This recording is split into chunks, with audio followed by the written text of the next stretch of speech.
Hey, Lounge Lizards. Welcome to another episode of Legions Lounge, episode 91. We're at 91, boys. We're 9 away from 100. That's pretty cool.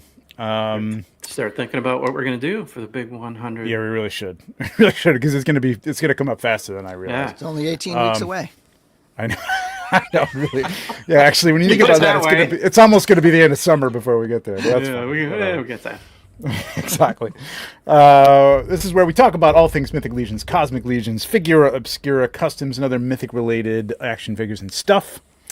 We are your hosts. My name is Trevor16Shooter. With me, as always, Nate Strong at Corona4 and Bill Dranowski from the Dork Lair, the new haircut and his D13 shirt. That's a nice sweatshirt. Is that a good sweatshirt? Yeah, I love it. This is my everyday sweatshirt. Yeah. Hey, I tell you what, the hat. It's one of my favorite hats. It's an incredible hat. It's an incredible hat. He sourced some good stuff. Did Len make any of this stuff? I don't know. I'm not sure. Oh, look at that. Ooh, you're like. I got the uniform on. I was gonna say you're like coaching the D13 team on the sideline there. You just need a clipboard now. I just need the like. You need to put the clip up or up to your mouth, right? Yeah. Well, yeah. Speaking of which, Nate, sorry, buddy. Yeah, so about your Lions. Lions, man. Dude. Bummer. It's a weird year, man. Run for real. It's a weird year. It seemed like they were gonna freaking. You guys, I don't want to say I jinxed it, but I had already asked for the day off after the Super Bowl, just planning ahead. Fucking Nate, you jinxed it, man. You fucking jinxed it, man. That's what you did. I tell you, but you know what? Think about all the other reverse jinx crap people do, and you realize, maybe I'm not responsible for it. No, you're not responsible. I mean, that's a whole load of bullshit. Football's the only place where I ever got like medieval. Superstitious. You know what I mean? like I wouldn't even go into what I used to do, man. But third downs, I would have to stand up in front of the TV, and it was ridiculous. Yeah, it was a hell of an awesome season. So looking back, it just was a shitty way to go out. That was just not a good game. It's never a good way. I'd say they didn't win. We lost the damn game. So, and that reminds me, I was like, we're sitting here right before the show to start, and I'm like, damn, I was going to put on the OSU and Irish game. But it's probably good because I would have been a little distracted. So maybe in the chat, if you want to keep us up to date with the scores going on here. You got a little thing. Your phone has sports on it. I know, I can do that too. Keep the score going over on the side there. Again, I'd be hey, the Reso-Legions guys do it. Malcolm's watching games all the time while they're doing the recording. Yeah, of the show, that's true. Be my guest. Before we get started, take a second to hit that like button. It helps us out. Lets me know apparently that we're live and it's happening. So I'll show up. Also, after the show, leave us a comment. We got a lot of stuff to talk about here tonight. We're going to talk about predictions, resolutions for our collecting lives. So I'm sure some of you have some of those predictions. So let us know what those are in the chat for sure, or in the comments, in the chat as well while we're talking here. As always, super chats are appreciated, and we'll guarantee your comment gets read. Speaking of which, we got some super chat superstars, which I haven't done in a while. Kevin M. Boots 77, of course. Always, he's already got it up there. Rob Zamora, Guaisegue Echevarria, Christopher Collier, Purple Gang, Blake Recon Rage, Kent Bull Collects, Hedgie, Hedgehog Action, J Shot, 1/6 Figure Focus, Bearded Toy Man, Brian Carr, Curtis Ackerman, and Roberto Suarez. Wepa! There you go. Wepa! Nice. Thank you guys. Appreciate all that. That's a good list. Yeah, it's a good list. Well, it goes back to December, but it's still good. Yeah, still. It's amazing that anybody gives us anything for this, quite frankly. Speaking of which, who we got in the chat, Nate? Who's here? Who do we got? Let me go up to the tippy top here, and I see Rob Zamora sporting your tea, buddy. Blake, aka Recon Rage. What's up, Blake? Kirby, it's a wonderful day in the neighborhood lounge. Dave Orkin, Brian Carr, Heinrich Hoffman. He says hi, Rob Z, Blake, Heinrich? Dave, and Kirby. He's always saying hi to everybody in the chat. I like Kirby's. Kirby has "It's a Wonderful Day in the Neighborhood Lounge," and then Kirby's podcast about goblins replies, "Don't worry, Kirby, I'm here with you." Yeah, I just assumed that was the same. I don't know what's the deal is there. I don't know what's going on there. It's like the His Purple Goblin Gang has gang. become a split personality, I think. Where was I? Brick something. What's up? Silverback Customs. That's a new name. I don't recognize. Yes, and that. happy Welcome. MLK Day for sure, Brick. Yeah, right on. Yep. JMax 77, Texas 1911. Cloud. That's a new What's up, name. Cloud. Yeah, we got a couple new names here. Tanya McCoy, Motu Guru, awesome. Josh Brown, David Williams. Hey, what's up, Josh? Going to talk about Josh in a second here. Kevin McCoy, Brian with Carver Customs. Happy birthday, Kevin McCoy. Plus 1 day. That's right. Happy birthday. Terrence, Next Toys. Hope Terrence is feeling better. I am TJ Williams. What's up, Tom? We got Jordan, Wholesome Warlock, Joe Gonzalez, Joe, our DM. Yep. Roheen, what's up from Down Under? I was just watching the Purple Boys do a live review, which is cool. Oh, cool. Mm-hmm. We've got Jeremy Govier, Mm-hmm.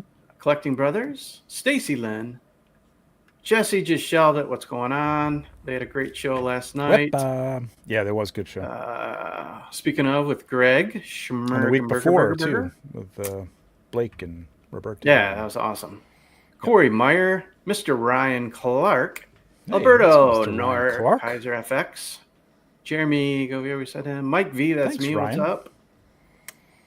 What's up, Alberto? No, Mike V, that's me. Christopher Collier, Gabriel Joe Rizzo, Throwing FR Glory. What's going on? I saw his name last night.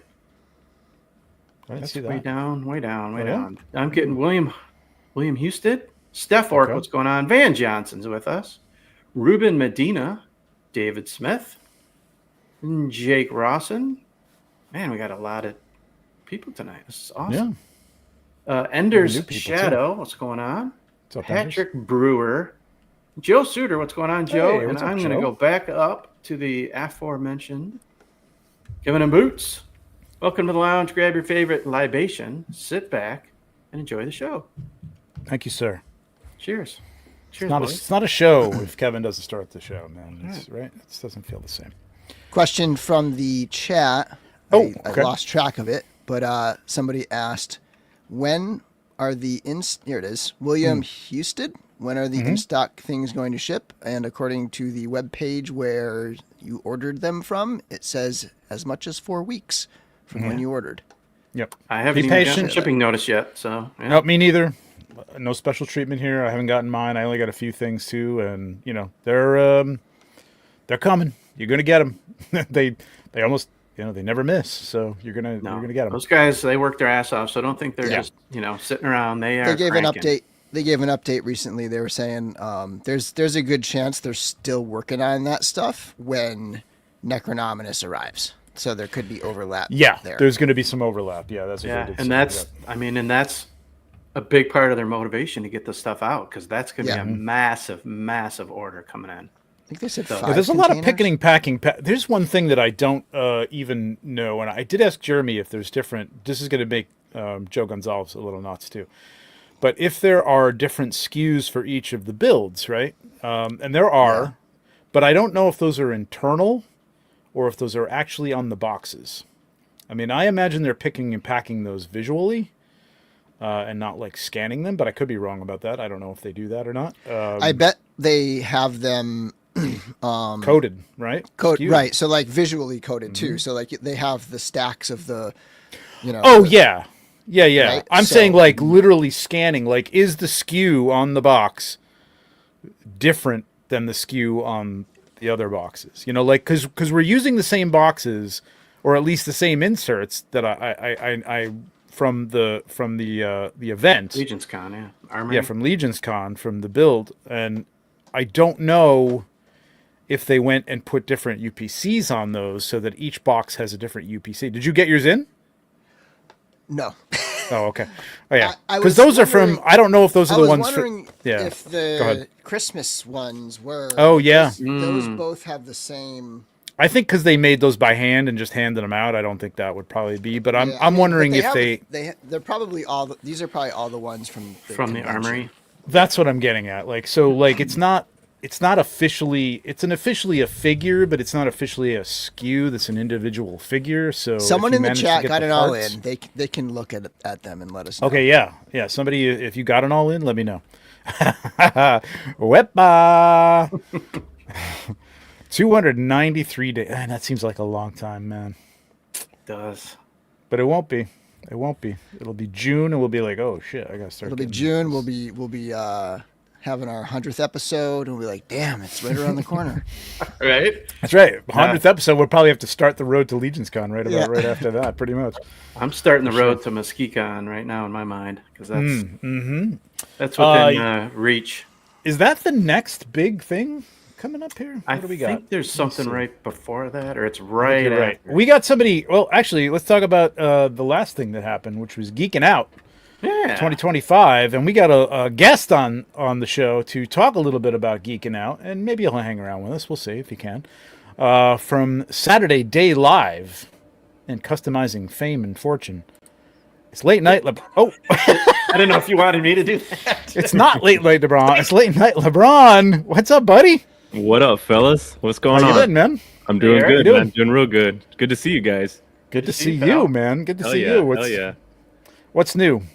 Nah, Nice shirt man. too. You got that. We all have the same like 12 shirts. Like that we all. Exactly. Full wardrobe, man. I don't even have enough room in my drawer. The odds of any Legion show running into somebody wearing the shirt is probably like 30%. It's got to be like that. At this point. Absolutely. At least. Yeah.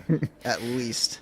So you were at Toy Depot, which is Toy Depot a store there or something, or is that do we know? It's No the idea. first time Okay. I had ever heard of that group or that.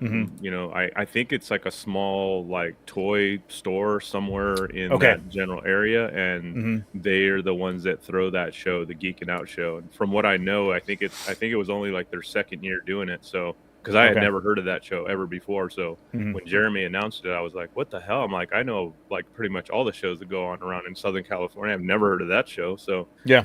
what the hell? It was right there in town. And it was about So real maybe- close to you. It was real close. Well, Frank and Sons is about 45 minutes from where I live. And the Right. Geeking Out show was probably another maybe 20 minutes from there. So about an hour Okay. or so. It's like an hour. our drive. That's cool. Nothing too major. Yeah, it's real easy to get Nice. to. And plus, I know the area real well. So it was like pretty much in my backyard. So, Nice, nice. yeah, but it turned out to be a good show. It was at the Holiday Inn in La Mirada, and they had it in two separate rooms. It was almost like the size of the first Legions Con in 2021, like that. Okay.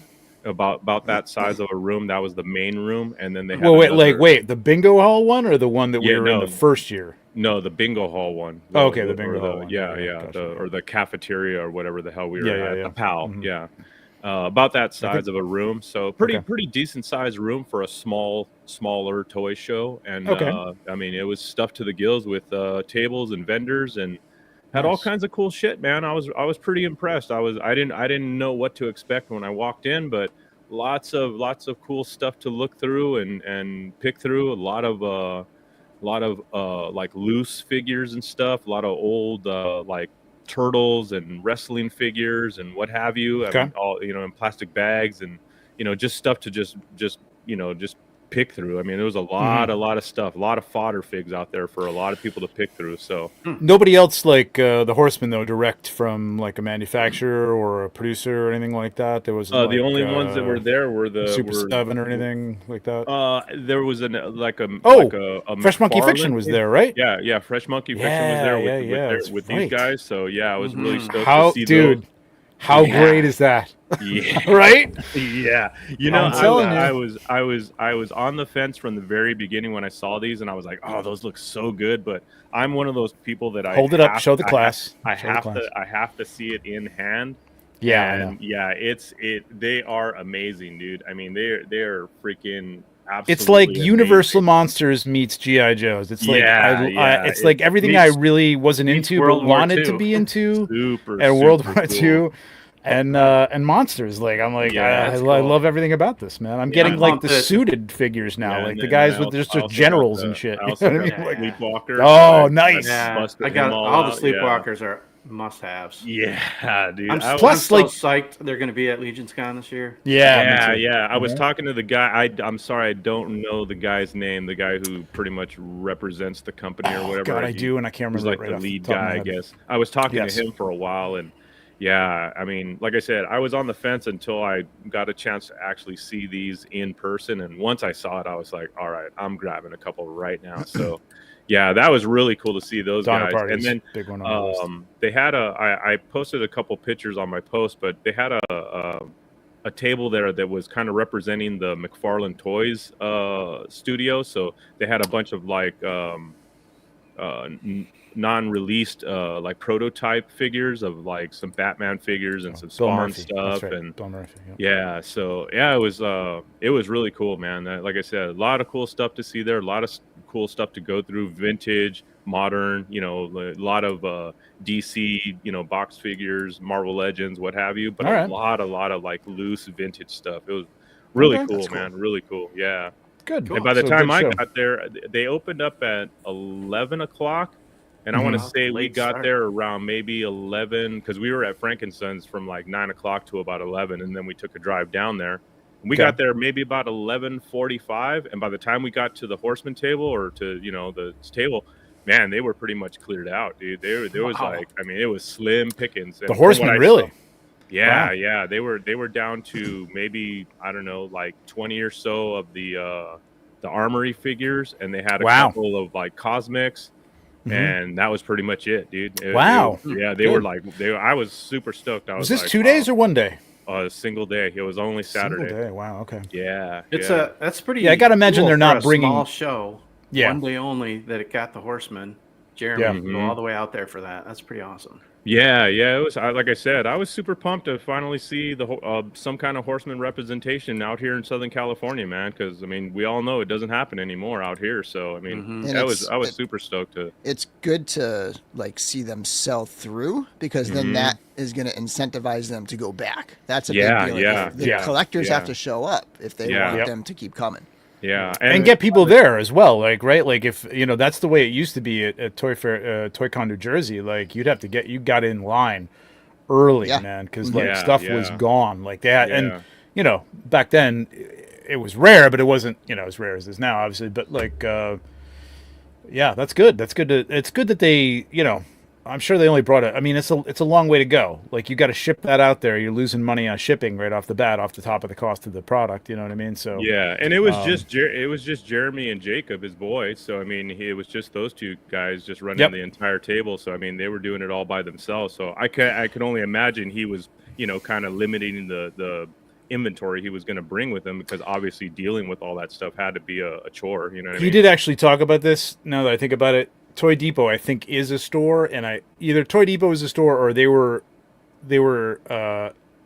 in with a store was going to buy the rest of the merchandise. Whatever was left, they were going to take that. So they didn't have to ship it back. So That works. that's kind of the way totally they works. have to do those things because Yeah, I can't that imagine works. like you're going to.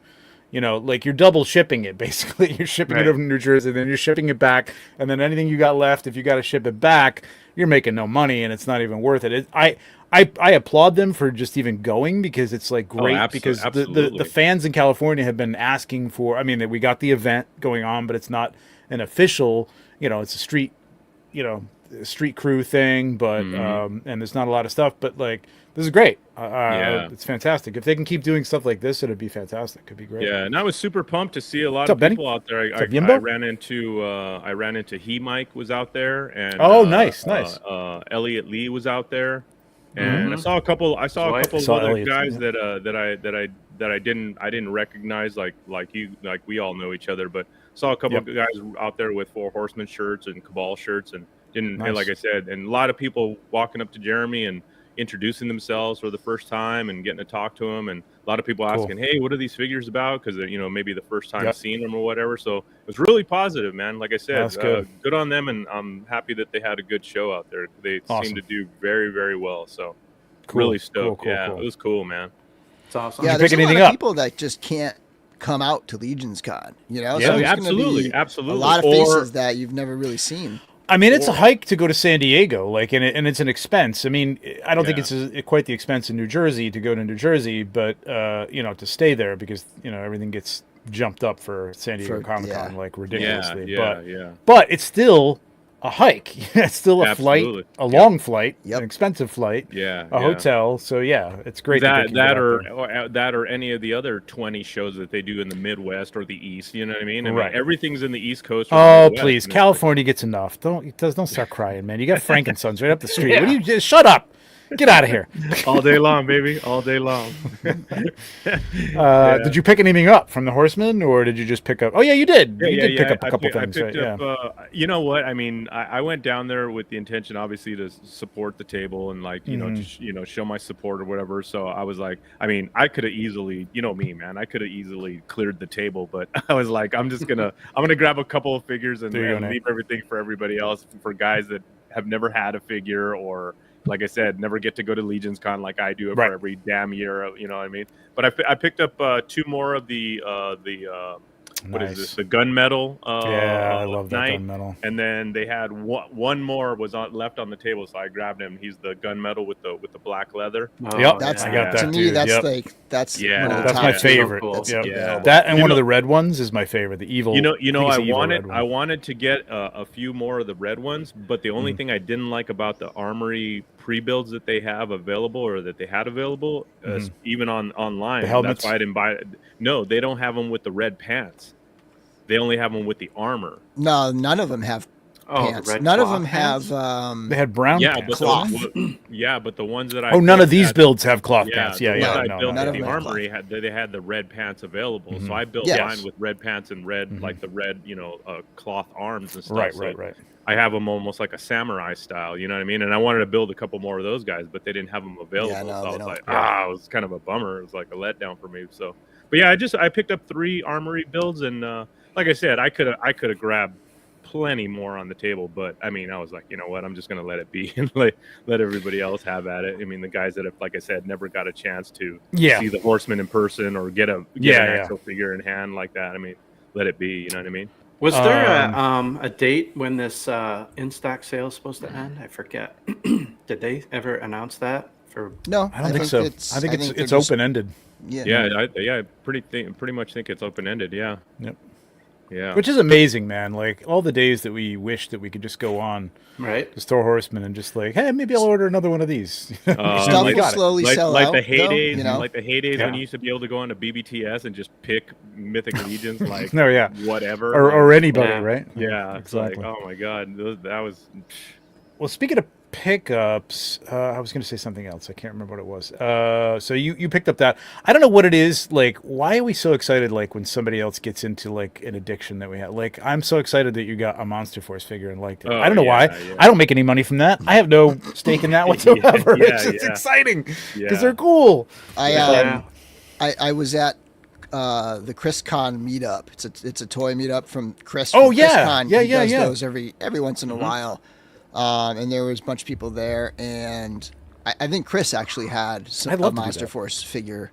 Okay. And so I finally got to like handle one and see it in person, and it is really nice. I'm supposed to be sending you one. That's right. I got a box the other day from you, and I was like, I wonder if there's going to be a Monster Force figure in here. Nice. It's funny. I think the configurations you can make with those, because all the different pieces you get, just where you put the hoses and the helmets, and it's amazing. And somebody said they are somewhat pop and swappable, so I haven't tried that yet. Full on loaded out, man. And what's the other line that they're doing that's not the Monster Force, but if they really have like a red kind of tone for all of them? Yeah, it looks like Eagle Force. Yes, Eagle Force, which was like a 3 3/4 line like a long time ago that they had, and now they're bringing it. I don't love those as much. It's not as interesting. No, but a couple of them I feel fit right in with the Monster Force. Oh yeah, totally. Yeah, totally. They're the same kind of body and everything. Yeah, it's just like as a standalone thing. I'm glad I don't have to collect those. I'm glad those are like. Because like Crimson Empire, that might be Crimson Empire. Yeah. Okay, yeah. A good thing going forward for me is that I mean I know a lot of us kind of try to do this in our collecting habits, but instead of being like an all-in type of person or whatever, it's nice to be able to like get something new like this line and just be able to just dip your toes in and get your fix. You know what I mean? Like I've done a lot of new lines like AWOC and like Zezre and stuff like that. And these guys were, like I said, I could pick up like 2 or 3 of these things and be totally cool with it. I don't have to like wait for every line, every wave to come out and be a completist. You know what I mean? Yeah, that's the way I started feeling, and now I'm I've almost got all of them now, so I don't know. I felt the same way. No, I don't think there are things that I'm like I don't think I'll pick that up or buy that. I don't need the I got the Kilowog, but the one with the jacket and all the gear and stuff, not the wild one or whatever that was called. And I don't think I need that one. That's fine. I got the Veteran William from Cloud, and I got enough of these werewolves. But it's cool. Like and I don't need every one of the soldiers, but I did get the Dracula, and I did pick up that General whatever his name is. Again, this is like how I started out with Mythic Legions. Like I don't know any of their names. I just like he's cool dude, like scientific guy and whatever. Speaking of Dracula, this Wednesday is the Book Lair Book Club discussion for the novel Dracula that we've been reading over the last couple of weeks. Nice. And so the discussion is this Wednesday. If anybody's interested in the Dork Lair Facebook group, it's just I do a post. Dylan Strickarts is going to be writing the questions this time, and then I do a post, and then I post the questions as comments, and then people. It's like a threaded thing where you like comment under it. Oh, I thought Dracula was over. It's always a lot of fun. Nice. Yep. So that discussion is Wednesday, and then I'm looking for. I think I want to do Elric. We'll do the novel Elric of Melniboné, and I'm looking for somebody who would want to write questions for that one if anybody's interested. What did I just start reading? I started reading Adritz. Did you do Adritz? Yeah, we did. We did the Crystal Shard. Yeah, that's what I'm reading. I'm like only like halfway through the audiobook though, and I missed the entire discussion.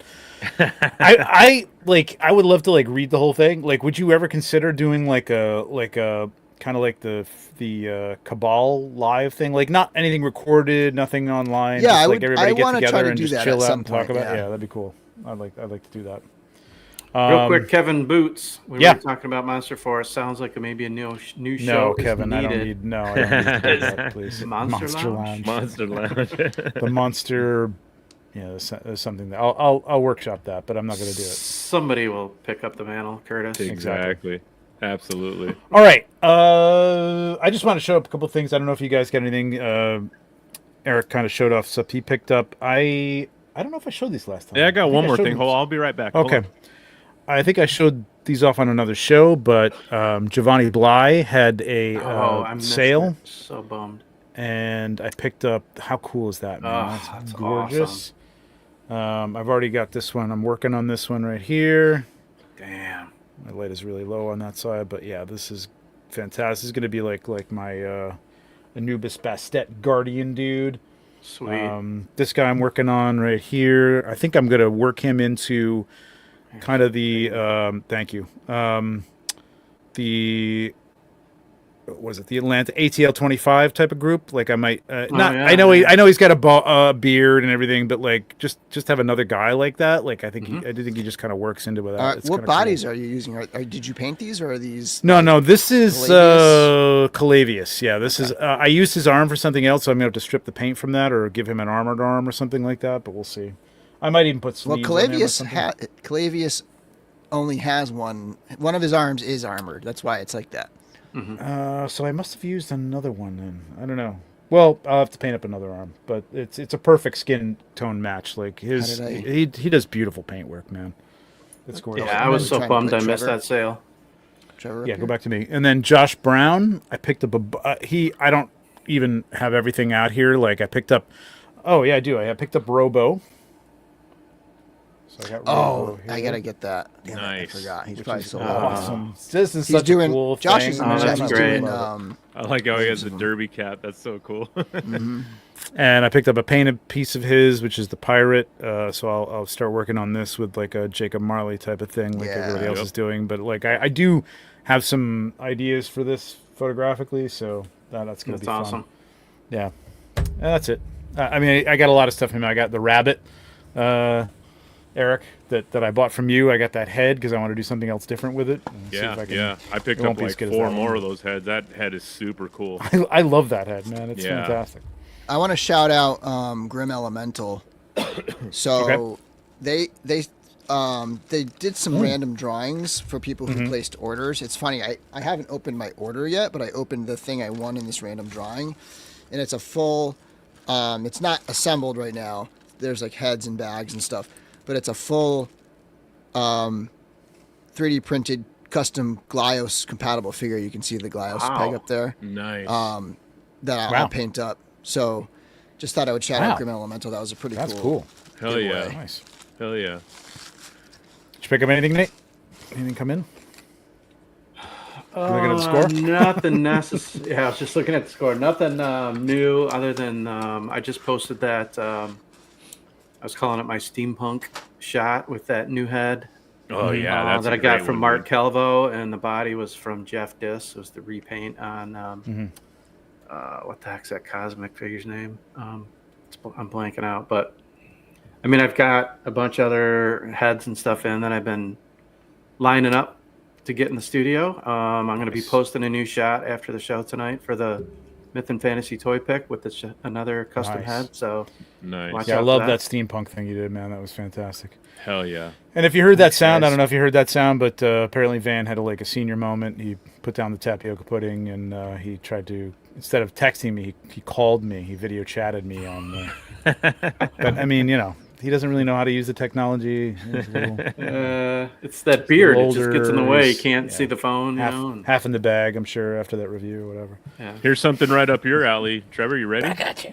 Yeah. Dun, dun, dun. Oh, nice. Say my name. Nice. Yeah. That's one sit. What is that? The sideshow or is that Hot Toys? Yeah, it's sideshow. Yeah, nice. Yeah. He came out pretty cool, man. I'm super stoked. Look at you in the 1/6. Hey, it's funny. Out of all my pre-orders, I have more 1/6 stuff on pre-order than anything. What the hell's going on with me? Really? Yep. Yeah. But yeah, he turned out pretty cool, man. I mean, like I said, it is sideshow, so it's. I mean, the quality's just a little bit, you know what I mean? But it's cool. It's how's the body? Is it loose and all that? Or no. The body's good. Okay. The articulations, everything's tight. But the face sculpt, it's clean. But like I said, it is sideshow, so it's like it's got a little bit missing there, but it's clean enough. I like it. It's really cool. Hey, man, like I said, to get another classic Keaton character like that. I got 89 Batman. Now I have Beetlejuice. Come on, I can't go wrong. Yeah, you got to get the Vulture, and then you got to get Birdman, right? Yeah, right. Mr. Mom. Mr. Mom. Yeah, Mr. exactly. Mom. I'm sure there is the Mr. Mom custom out there somewhere.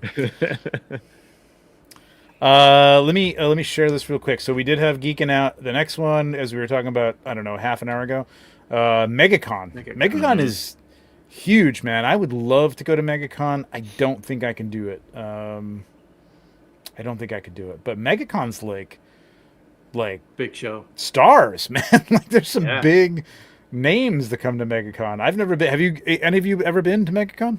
No. Never have. It's a 4-day show too. That's huge. It's huge. It's got to be a big show. It's got to be. Is it like Florida's San Diego Comic-Con? I think it is. I know MegaCon's been around big. and it's getting that big. So yeah. I mean, for 4 days, shit, that's a huge show. Exactly. Yeah. Wonder Festival. I don't know much about Wonder Festival either. Is that where Chris? Is that where Chris is going?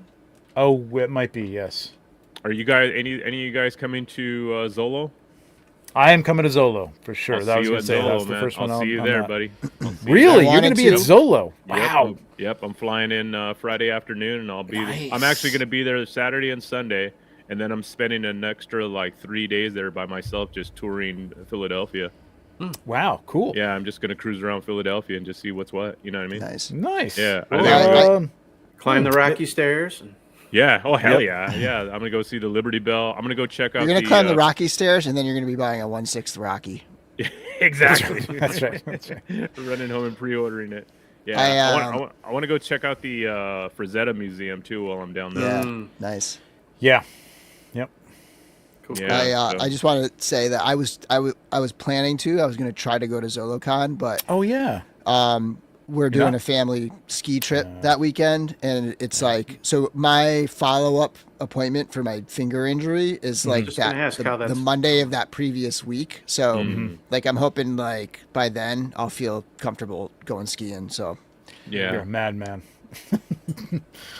Yeah, and then we got Muskecon, which we don't know anything about, even though, like, you know, everybody was asking about it on Sunday. Pete apparently has no updates whatsoever. nothing new. A couple things. Well, that'd like, be a good things are mythic moving meetup. around. They're looking at the space and stuff like that. I would like to be it. I don't know if I'm making Muskecon this year. I would like to. I'm going to try. There's a lot of... So I'm going to Japan for Celebration in April. Lucky. Wow. Yeah, it was supposed to be more of a vacation, but we can't do that, so it's just going to be me.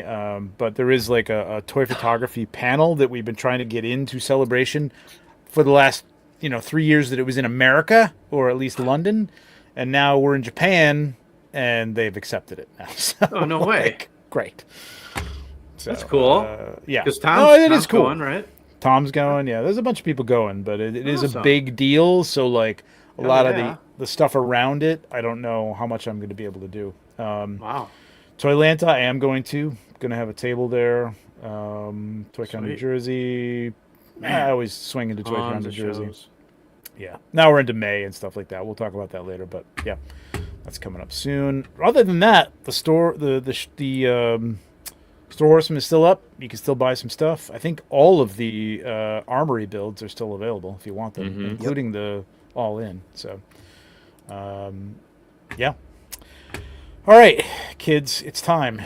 Now, Eric, I know you weren't prepared for this. I kind of invited you last minute to talk about Geeking Out, so I'm ready, man. you're going to have to work off the cuff on this. Yeah, it's all but good. Let's go. I'm sure you can do it. You're used to hosting a show, so we're going to talk about some resolutions, or Reso-Legions, as I playfully called it in the thumbnail, and some predictions for the year. So I think we could do this kind of round robin. Maybe we'll start next to me. We'll start with Bill, and maybe talk about a resolution. And you want to do resolutions first and then predictions, or you want to do a resolution and a prediction at the same time, or something like that? let's do resolution. Let's do them separate. Okay, so we'll do resolutions in terms of collecting. I mean, we're sort of specifically Mythic Legions, but it doesn't have to be. It could be around Mythic Legions, in terms of making room or whatever. But go ahead, Bill. Tell us about what one of your Reso-Legions Okay, is. my first one kind of informs all the rest. And my first one is basically I am going to stay laser focused on the dragon, on planning for the dragon, and making sure I have room for the dragon, and making sure I have money for the dragon, and making sure I'm prepared to do content on the channel for the dragon, like during the campaign, and like support it, and Yep. everything is going to be focused around the dragon. And kind of a lot of my other things are in support of this number one resolution. There you go. Cool. Good call. Good call. Yep. Nate, what you got for a Reso-Legion? Sorry. I'll start off with a resolution. sort of a common, maybe perhaps bland one, but it's sort of the usual, I think. Get organized. I got stuff I want to sell, and that it definitely is keeping in mind the dragon, but there's so much other stuff that in Bill's awesome video we saw is coming, let alone the surprises. Yes. Yep. And then just trying to have a little bit more willpower than I normally do. And the Monster Force is a perfect case in point. I'd love to get every single figure in that line, but I'm really being picky. Yep. Although the ones I'm being picky on, I'm kind of getting maybe two or three Multiples. of the ones I like. But Well, you kind of have still. to. You Yeah. can't just have one guy. You know what I mean? Like, Right. anyway, in terms of selling stuff, are you selling? Is it overage of legions you have, or other stuff that you're trying to make room for more legions by getting rid of other ancillary things, or what's it's the a little bit of selling both. about? A little bit of Okay. both. I do have some extra legions I'm wanting to get rid of. I know I look too. at my necro order and I way over ordered, so I've already contacted people about like, Yep. hey, I've got this, this, and this. Would you be interested? That's a good tip. So, but then I got Mezco and some other stuff that I'm just it's all about money and space. So again, it's sort of the usual, but it's a good place Yep. to start for the year. Yeah. Yeah, that is. Yeah, Joe's got one. I don't usually do resolutions, but I did want to open all my Legions builders I have and get them on display. Yeah, That's good. I think Yeah. and even just like facing the display, which is part of mine, and I'll get to mine in a minute. But yeah, I think that's good. I think I'm selling a lot. So yeah, Eric, what do you got for a resolution for your collecting world, be it Well, I Legions think or otherwise? I think I've kind of been working on my resolution for the last couple of in stock or the wave sales, Mm-hmm. because I mean I've pretty much passed on, I don't know, maybe the last 5 Legions waves that have come out, and Really? basically, yeah, I've only been cherry picking them. I mean, everything. Wow. The only one that I pre-ordered on Good for you. this last one was the Beasts one, and I only Mm-hmm. ordered Reign 3 of the Beast, yeah. figures. That was it. I Wow. ordered 3 figures from the wave. That was it. I ordered Leodicius, Basilia. Is it Basilia? Mhm. And Yep. then I ordered 2 of the jackals or the hyena guys or whatever. That was it. That's Yeah. all I ordered. Wow. The only thing I ever do now, I mean, if I order big on figures, it's only to have bodies for customizing. That's pretty much it. But as far as I was my just going to ask you that. Is it more about centered around the customizing now than it is about having everything in the? Because I know you were.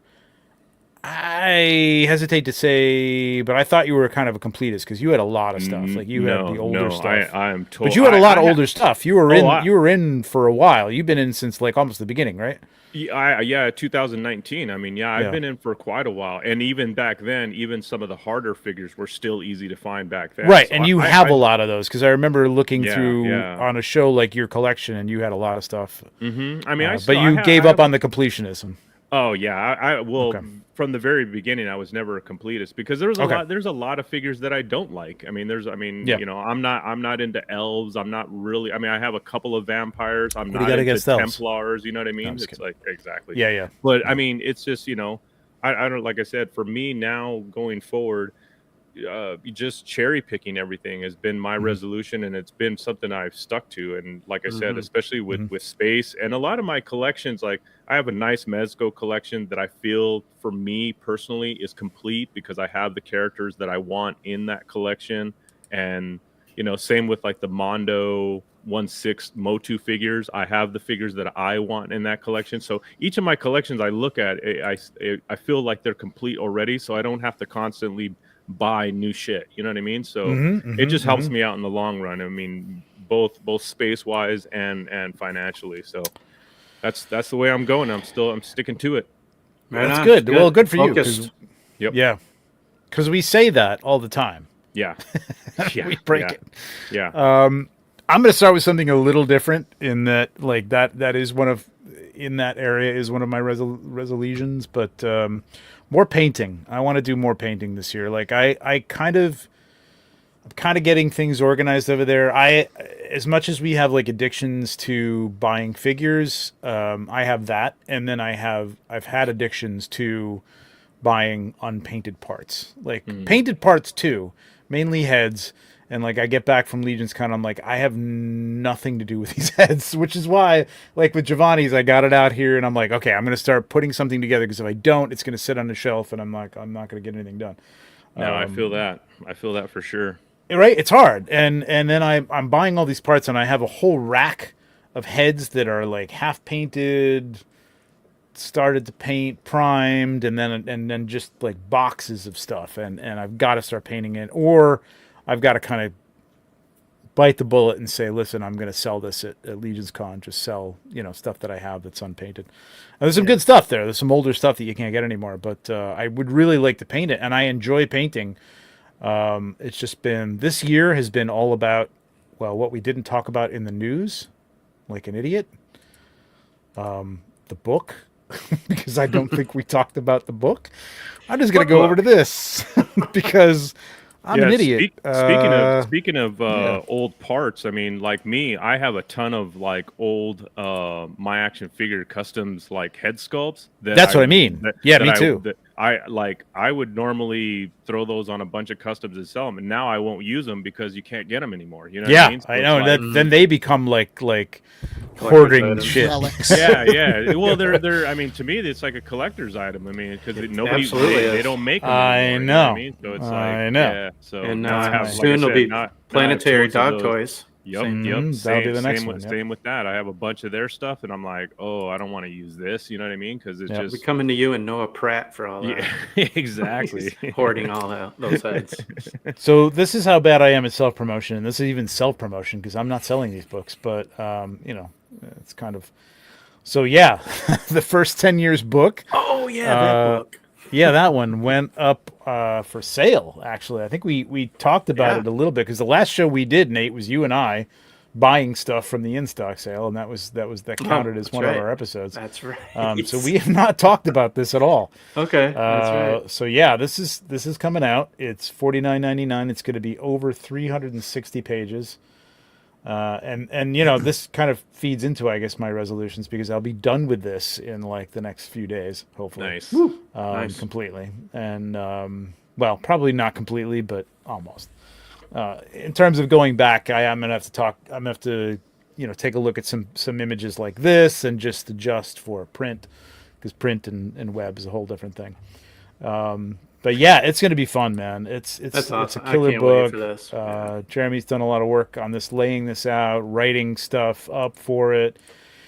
It has been a labor, but a labor of love, I guess. And speaking of it's gonna Jeremy, be cool, man. Yeah, when you were on That's his show, awesome, Mythic man. Conversations, that was a great discussion about this book. Yeah. Yeah, absolutely. If you haven't seen that, make sure you go back and watch. That was an So awesome- I've just got done shooting everything over again from Alithia because if you watch the show, Alithia was one of the first full waves that I did, and it was kind of guerrilla. I went to the studio, I brought my stuff with me. They glued things together, so there was no action shots, which is something that is in every one of these pages. There's a front, back, accessory shot, and more of a posed action shot, usually with the alternate heads or things like that. I know he brought up the one on Wednesday that was the only one that didn't have the alternate head, but whatever. Thanks, Jeremy. I'm just kidding. But yeah, I'll redo that one. But like I've been going back and doing all those Alithia shots because they were just a little fine for the web, but not great for print. And I've changed my setup since then, and it was so those are prototypes. I'm going to try and do some of those for Poxus as well because Poxus was the same thing. Here's another resolution, I guess we can say. So we got this. I'll go back to that. $49.99. You also got the Silver Knight Builder for $30, which such a steal. For $30, man. Yeah. I think this is incredible. Or you can get a 12-pack for what? Or you can get 12 for $325 and get like a free figure and a half, something like that. I think that works out. Works out like about that. But yeah, insane. Great figure. But yeah, I mean, I can't even. Figure. The book, logistically, let alone artistically, it was a massive undertaking. So kudos to absolutely. You, I love me a good coffee table book, man. That's for sure. So that's a definite buy. So in the vein of that, I wasn't going to necessarily do this. I thought about doing this in the Cabal, but I guess I'll do it here. And I won't embiggen myself to do this. But okay, so Dubon. Let's just talk about it. You're going to be a So here's the thing, okay? I've had fun. We've all had fun with the blue. I play into it. It's all fun, but it's getting a little tired. Getting a little tired, and it's a little. I'm self-deprecating. You know me. If you've watched this, like it's all good, but. I keep seeing people like putting things in the Cabal like, well, it's that blue light. I don't use a blue. Okay, I have a blue light that I use for outdoor shots when I'm doing like some of the nighttime shots and stuff. But when I'm shooting those turns, there's no blue light. But light can be cool and light can be warm. Okay, and a lot of times, and especially with Poxus, it was very tight turnaround. I'll get these things in. And I have to get it done. I'll have to take everything off the table for the turns, do an environment shot and then take all that down and then set up again for another turn because another figure came in. So it's very crazy. Things break. I have to fix them. I mean, it's all fragile stuff. Try not to, but it happens. It just happens. So with Dubon, it's a blue-gray armor. This is not an excuse. I'm just explaining to people what went down here. When I got it into Lightroom, you edit it, and you edit for, white balance. And normally I will check against the figure. And I may have like gone down to my studio and checked it and brought it and went back upstairs and just like it skewed a little yellow. So I brought it over into the cooler for the armor because the armor is a gray blue. And I think that skewed the cape a little bit too much. So the cape and the hood came out a little too blue. It's just cool light as opposed to warm light. Okay, so that's all there is to it. There is no blue light. I don't use a blue light. It's a white light. It's white balanced sunlight light that may go slightly, cool, slightly warm, depending on the shot. And in the midst of editing those quickly, I probably should have checked that against the figure a little bit more closely, and it came out a little blue. Now, I don't know whose life was affected by that. I don't know if somebody was trying to match it to a $3,000 couch that they had bought or something for whatever reason, but I'm sorry if it, affected you greatly. How dare you attack your fans? Trevor's attacking his fans. Trevor attacked I know the fans. it's important to know the color, but it is a degree of coolness off of what it actually was. Hey, man. Anyway, that has been corrected for the book, A, and B, it's going to die.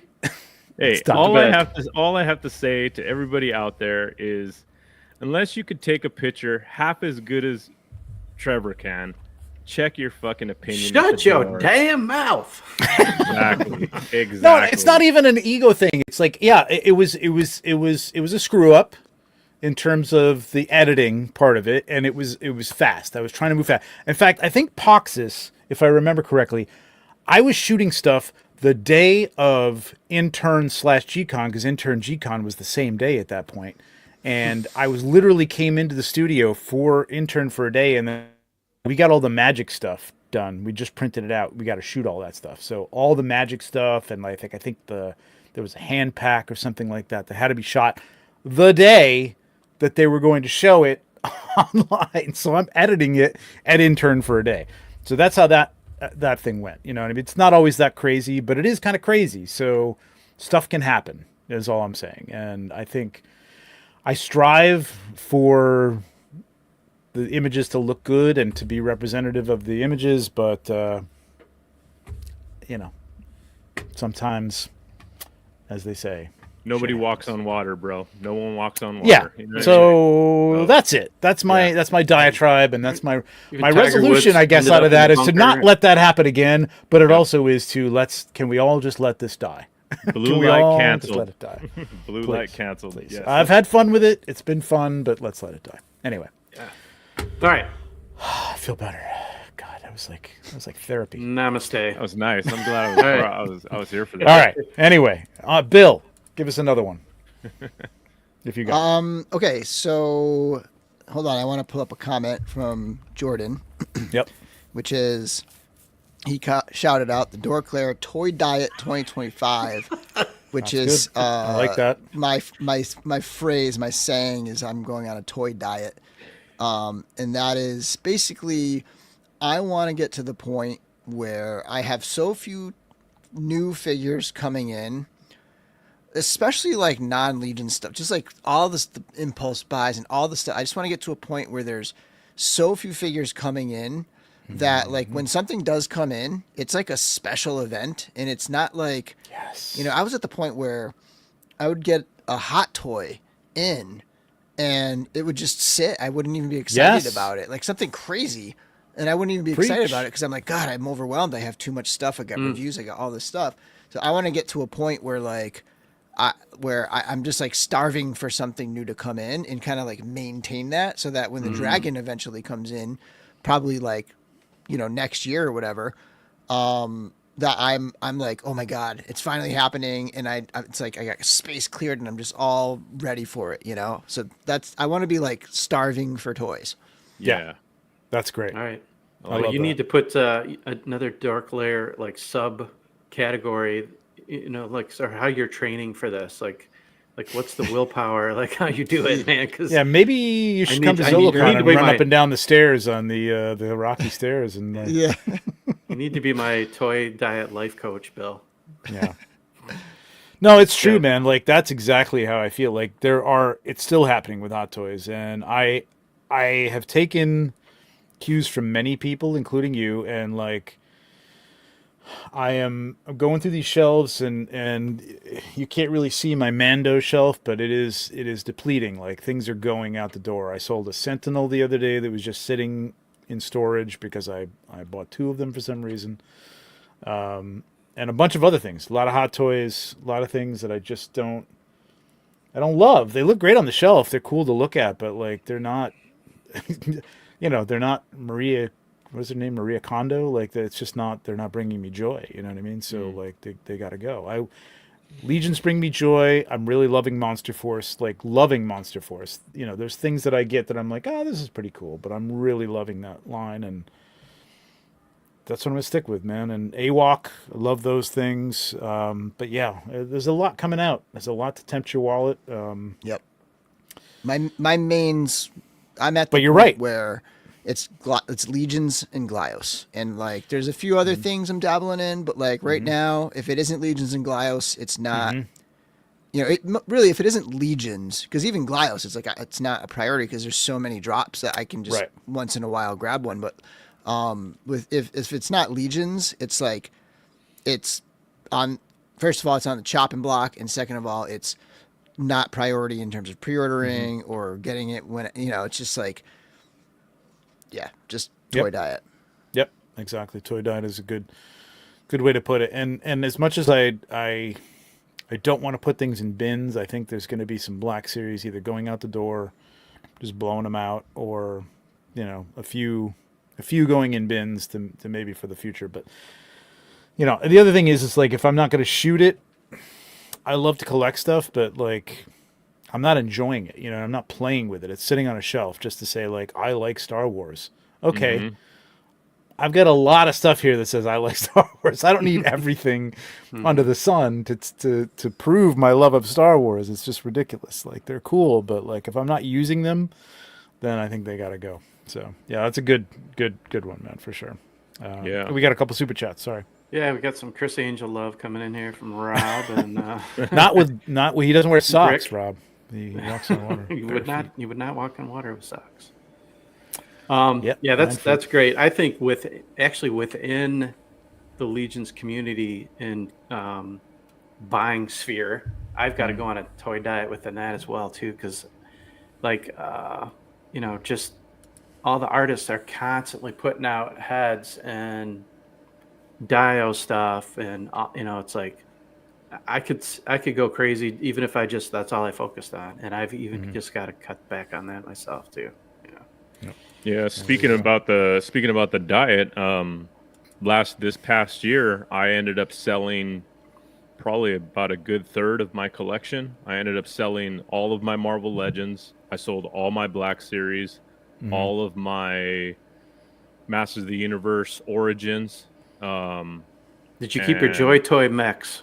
I kept my Joy Toy mechs. Yes. Yeah. I kept those. I only have 5 of those, so I mean that's that. I don't have that's like good. That's a good I don't number. have That's like about 20 what I of got. them, Yeah. But I just cleared out. I just finally like Trevor says. I mean, how many Star Wars figures do I need to show that I love Star Wars? And I have my Hot Toys collection of Star Wars, basically Episode 4 and New Hope. That's my jam. Right. And that's my collection, and it's good enough for me. You know what I mean? Yep. And I mean, I don't think anything else represents as close to those characters as the Hot Toys figures does. So I'm super happy with that. But I cleared out. I mean, I must have sold maybe 600 or 700 figures. So I mean, that's a huge. Oh yeah, it is. I mean, and looking at it, and it's one of those things where you go, oh man, do I really want to do this? But once it's done and it's gone, out of sight, out of mind, man, Here's the it thing. gives you such a clear head. I said this on a 1/6 show recently.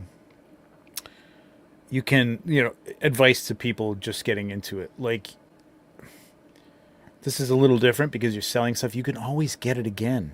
You can get it if you feel that hole in your heart. It's easy to acquire again. These are not hard to get. You know what I mean? You can find something. You may pay a little bit more than you sold it for, and if you sell it for a little less than you bought it for, well, you rented it for like a year and a half, 2 years, whatever, however long you had it and enjoyed it. You know what I mean? You're paying for that enjoyment that you had of it for a year and a half. That's the way I look at it. And and then there's you can always get it back. You can always get it back. There's also things too that like Bill says, where we buy stuff and it just sits in a box for months on end that you don't even open. I bought way back when it went up on pre-order. I bought 2 of the HasLab Galactus. I sold one as soon as the order came in. I still have one in box that I've never opened. I mean, how long has that thing been out? And I've never opened it. I don't intend to open it. One day I'll end up just selling it, but it's just sitting. It's just sitting in a room, just unopened. It's like, I'm like, why the hell did I buy that thing? I'm like, I know it was super cool. I've never shot it. Like, and it was like, but I look at it and I'm like, why? I don't even need that. I don't even want it. I don't even think about it. You know what I mean? It's like, and I go, what the hell did I buy that thing for? I know. I think I'm doing the same thing with my Galactus. I bought one of those. I bought 2, or maybe I bought 2. I don't remember. Maybe I sold one. The Sentinel. I mean, I'm a big X-Men fan. I'll hang on to one. I just recently sold another one, but I probably will get rid of Galactus too. There's probably a lot of Marvel Legends that I will be getting rid of. Yeah, and again, you can always get this stuff if you want it, if you need it for something. You know what I mean? That's my in the back of my head. I'm like, well, what if I want to do a shot with it? Like, but you haven't in 3 years. Like, what are the odds? And if you it's like Greg Shaw's comment. It's almost your wardrobe. You can get it in a couple days. You know what I mean? Like you can buy it on eBay and have it in your hands in a couple days. Yeah, I like what Greg said. If I haven't shot it in 2 years or whatever, then it goes into fodder bin, or I'm getting rid of it. It's like, if I haven't worn that T-shirt in X amount of years, then take it to Salvation Army or whatever. And that leads into one of my, and then we'll get on to predictions, but one of my resolutions is one original image per week of my own. Nice. Now, starting maybe in February, because this month is get the book done. Get the book done. But I just have to try. I just have to do that for myself, because I feel like it slips. And I'm doing other people's stuff, and it's all well and good, and like I'm proud of those shots and stuff like that. But I do want to do my own stuff, so that I'll go through a couple other ones. Clearing a space for Beathir. We've talked about that. I just want to have that ready to go when it gets here. I don't want it to end up like the Ghost currently, which is sitting in a box in the other room that I don't have any room for. Probably going to sell that too. Who knows? I saw the Ghost in person at Chris's house. By the way, if anybody wants to see what Chris's collection room looks like, Chris, I have a reel on my Instagram account. It's ridiculous. His collection room is nuts. It looks nuts. Anyway, I saw that he had the Ghost out. It's pretty sweet. Nice. Cool. I do want to open it. I kind of want to open it and at least just like kind of evaluate it, but I won't go into all that. I will say this: it's the paint. Like, after having the Razor Crest, I don't think I can ever really appreciate another Star Wars vehicle from Hasbro. Incredible. Because the paint was nowhere near as awesome as the it was like to me it almost looks unpainted. Really? Compared to the Razor Crest. Like, the Razor Crest is amazing. It's an incredible. I don't know if it's more of like, commentary on how awesome the crest is, or if it's just like they're slacking on the paint on that thing. Yeah. But yeah. Yeah, not to dive down that hole, but I think the biggest mistake they ever made was blowing that up, because I think that was iconic. That was as iconic as the Millennium Falcon. I think that could have been like as iconic, and maybe, like rock stars who die too early. Maybe that makes it iconic. Maybe even more iconic. I kind of like the fact that it blew up. I know. I didn't like it because it was a week before it was coming out, but whatever. Yeah. I've got a couple other quick ones. Go ahead. Before we move on to this, all right. One, I hope I can articulate this one. And I've been thinking about this lately because I've I've actually had a few figures. People always say they've got a desk figure and they sit here and they play with it all the time. I haven't really done that much. So one of my resolutions is to actually try and look at figures and new toys as toys rather than I really look at them as photography subjects a little too much. And I view them through a lens as opposed to like I'll get it and I'll put it on my shelf. I'll either instantly have a picture in mind for it, or it's got to sit there until I'm inspired for something. And who knows when that hits. I gotta say, I don't actually appreciate them. I don't think as much as I should. And like Bill, you say like hand candy, just really look them over, play with them, do some more pop and swaps, do some more posing, and then put them up on the shelf, and then get to the photos. As opposed to just instantly put them up on the shelf. I might have a pose or whatever, and put them in the gear I want them, and they just sit there until I'm ready for a picture.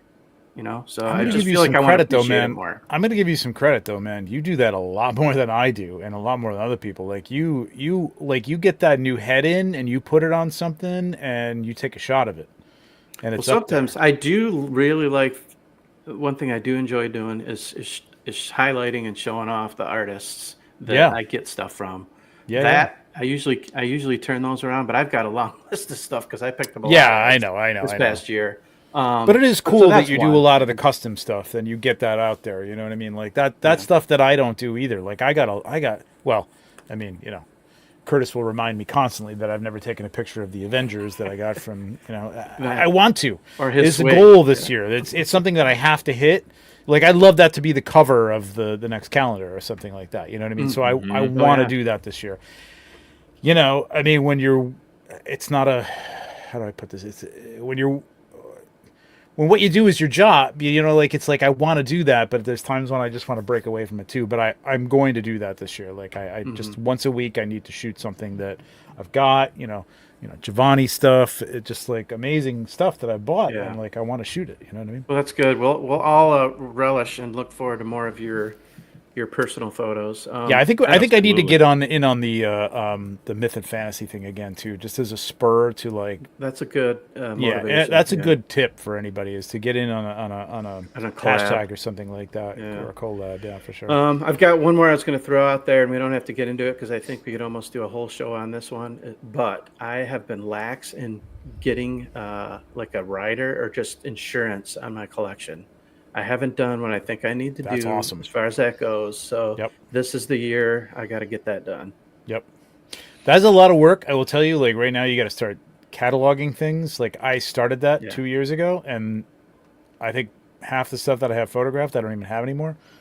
So you need to take a picture of it. You need to give it a value, and probably either need to get a writer with your. You're right. We could do a whole show on this, and maybe we will.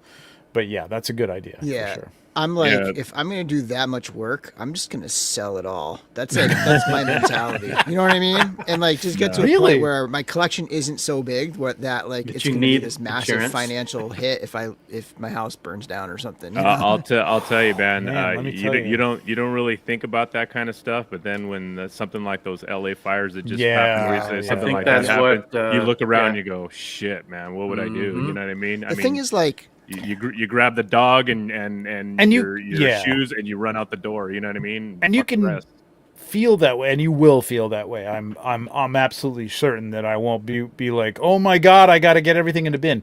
But you're gonna sit back and go, I wish I did.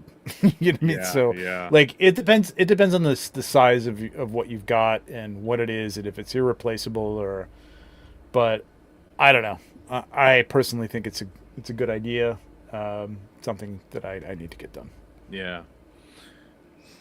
Bill, what was your angle on that? You just don't want to get to that point, like, or you just don't feeling that like. It was something LeBron said that I was. Now I'm kind of like. Yeah, I don't know. I forget what I was thinking about, like to follow up that thought. We can keep this in mind maybe for a future topic on a show. Yeah, because this is a thing that like on One Six Pack that we talked about a long time ago, like on an old show, like in terms of like,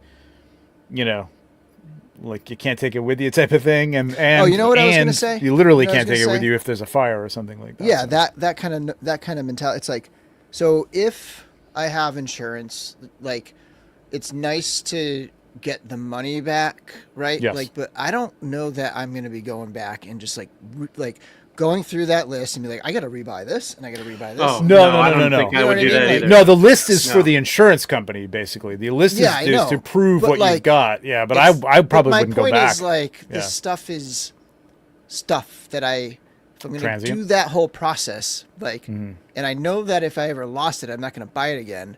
Like, maybe that process should just be like selling as much of it as I can and like really just minimizing what I Oh have. yeah. You Oh know what I mean? yeah. That's well. Yeah, and absolutely. And it Yeah, may be I a agree with good. that.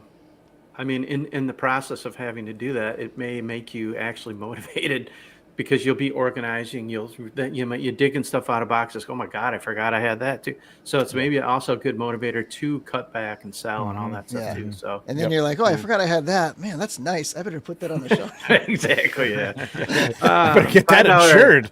Yeah, exactly. Let me look that up on eBay. Oh shit. Yeah. Oh, I'm Dude, like I'm the guy who sells. If I look something up and I'm like, holy crap, this $20 figure is worth $200. I'm like, that's going ya. out the door. Yeah, like I am not hesitating. That There's is where a I am couple right things, now. That is but, where I like, am right now. I have literally like the last couple of months since like November. I've been going through and I'm looking at it. I'm like, oh my God, are you kidding me? Like Bill, you'll understand this. The QMX Star Trek figures, I right? And sold even all the mine. XO6, like so the XO6 Picard and first what is it called? First Contact. First contact, yeah. Picard and Data. Picard. I'm going for pretty good. Now, my picture's on the front of those boxes, which is the only reason I was keeping those things. And I'm like, you know what? Right. I'll take a picture of the box. I've got it. I've got the picture. I Or don't care. you could have just It's gotta kept go, the, man. the slip cover. Or I keep. bet you I could could have keep the gotten box. I suppose. mad money yeah, I suppose. anyways. Yeah, I suppose. Yeah, I sold But those. the You know who original the- you know QMX who the stuff, most- like the original Spock and Oh, and yeah, Sulu, yeah. Sulu's going for ridiculous money, Until- and I'm like, until EXO makes them. Yeah. exactly, and they're going Yep. to. Yep. So get rid of them Yeah. now. You know who's worth boatloads? What's up? Believe it or not, Quark. I sold know, all I my know, stuff. I and know. Quark, I didn't get Quark, was I the know. most. Quark was I the know. most money out of all of them. I That know. figure was awesome. Yeah, Anyway, it was good. Um, We got a couple $5 super chats. super chat. Yeah, Brian Carr. Need to sell stuff because I dove into AWOC, getting Armies of Ashmore, NECA Sesame Street, Monster Force, Brutal Realm, and it's going to be crazy Mythic gear. Well, yeah, you're selling Brian, a lot you're of in stuff trouble, 'cause you're buddy. getting a lot of stuff. yeah, and all those Kickstarters are going to be coming in too, which is like Yeah. it makes it even more important for me to be like, okay, I got to be starving for this stuff so that when it comes in, it feels like I've been waiting. And you know, more and more before we get to this next super chat. Like I said this on another show the other day. But I'm so into, like I backed the Cursed Dead. You know, like I try to back anything I can. You know, in some small way, not necessarily in a huge way. But I love this stuff, man. The indie stuff is where it's at. Like I don't collect Black Series anymore. There's very little vintage that I pick up in terms of Star Wars anymore. Hot Toys, I've really cut down on. It's got to be something I love, and that's where I'm going back and like, do I even love this movie or whatever? But man, the indie stuff is cool, man. Like I just, that's where my like interest is now, and I really want to. And it's focus on nice that. to support genuine artists, right? Like, and to support independent artists, and to just to be a part of a community that is lifting each other up like that, and not just a straight up like corporate, you know.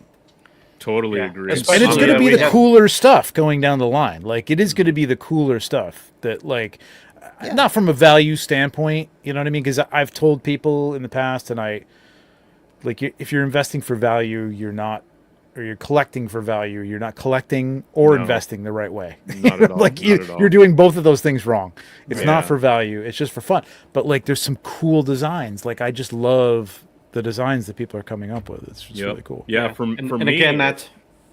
Go I was ahead. just going to say, not to open up this whole can of worms either, but supporting these artists in this ever-growing age of AI too is even more important. So we Right. won't Yep, get into yep, that absolutely, right now, but yeah. I Do that just another think it's time. worth noting. Yeah.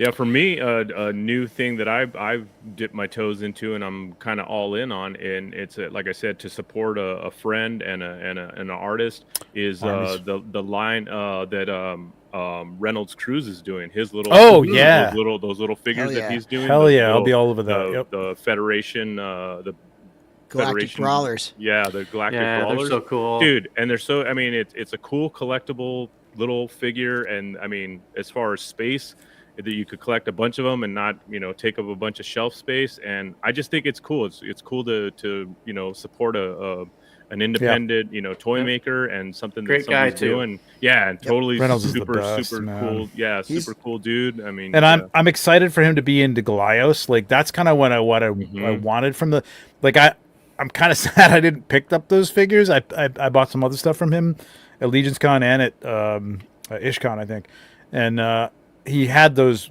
at those, and they weren't articulated or anything. And I was like, maybe I don't know.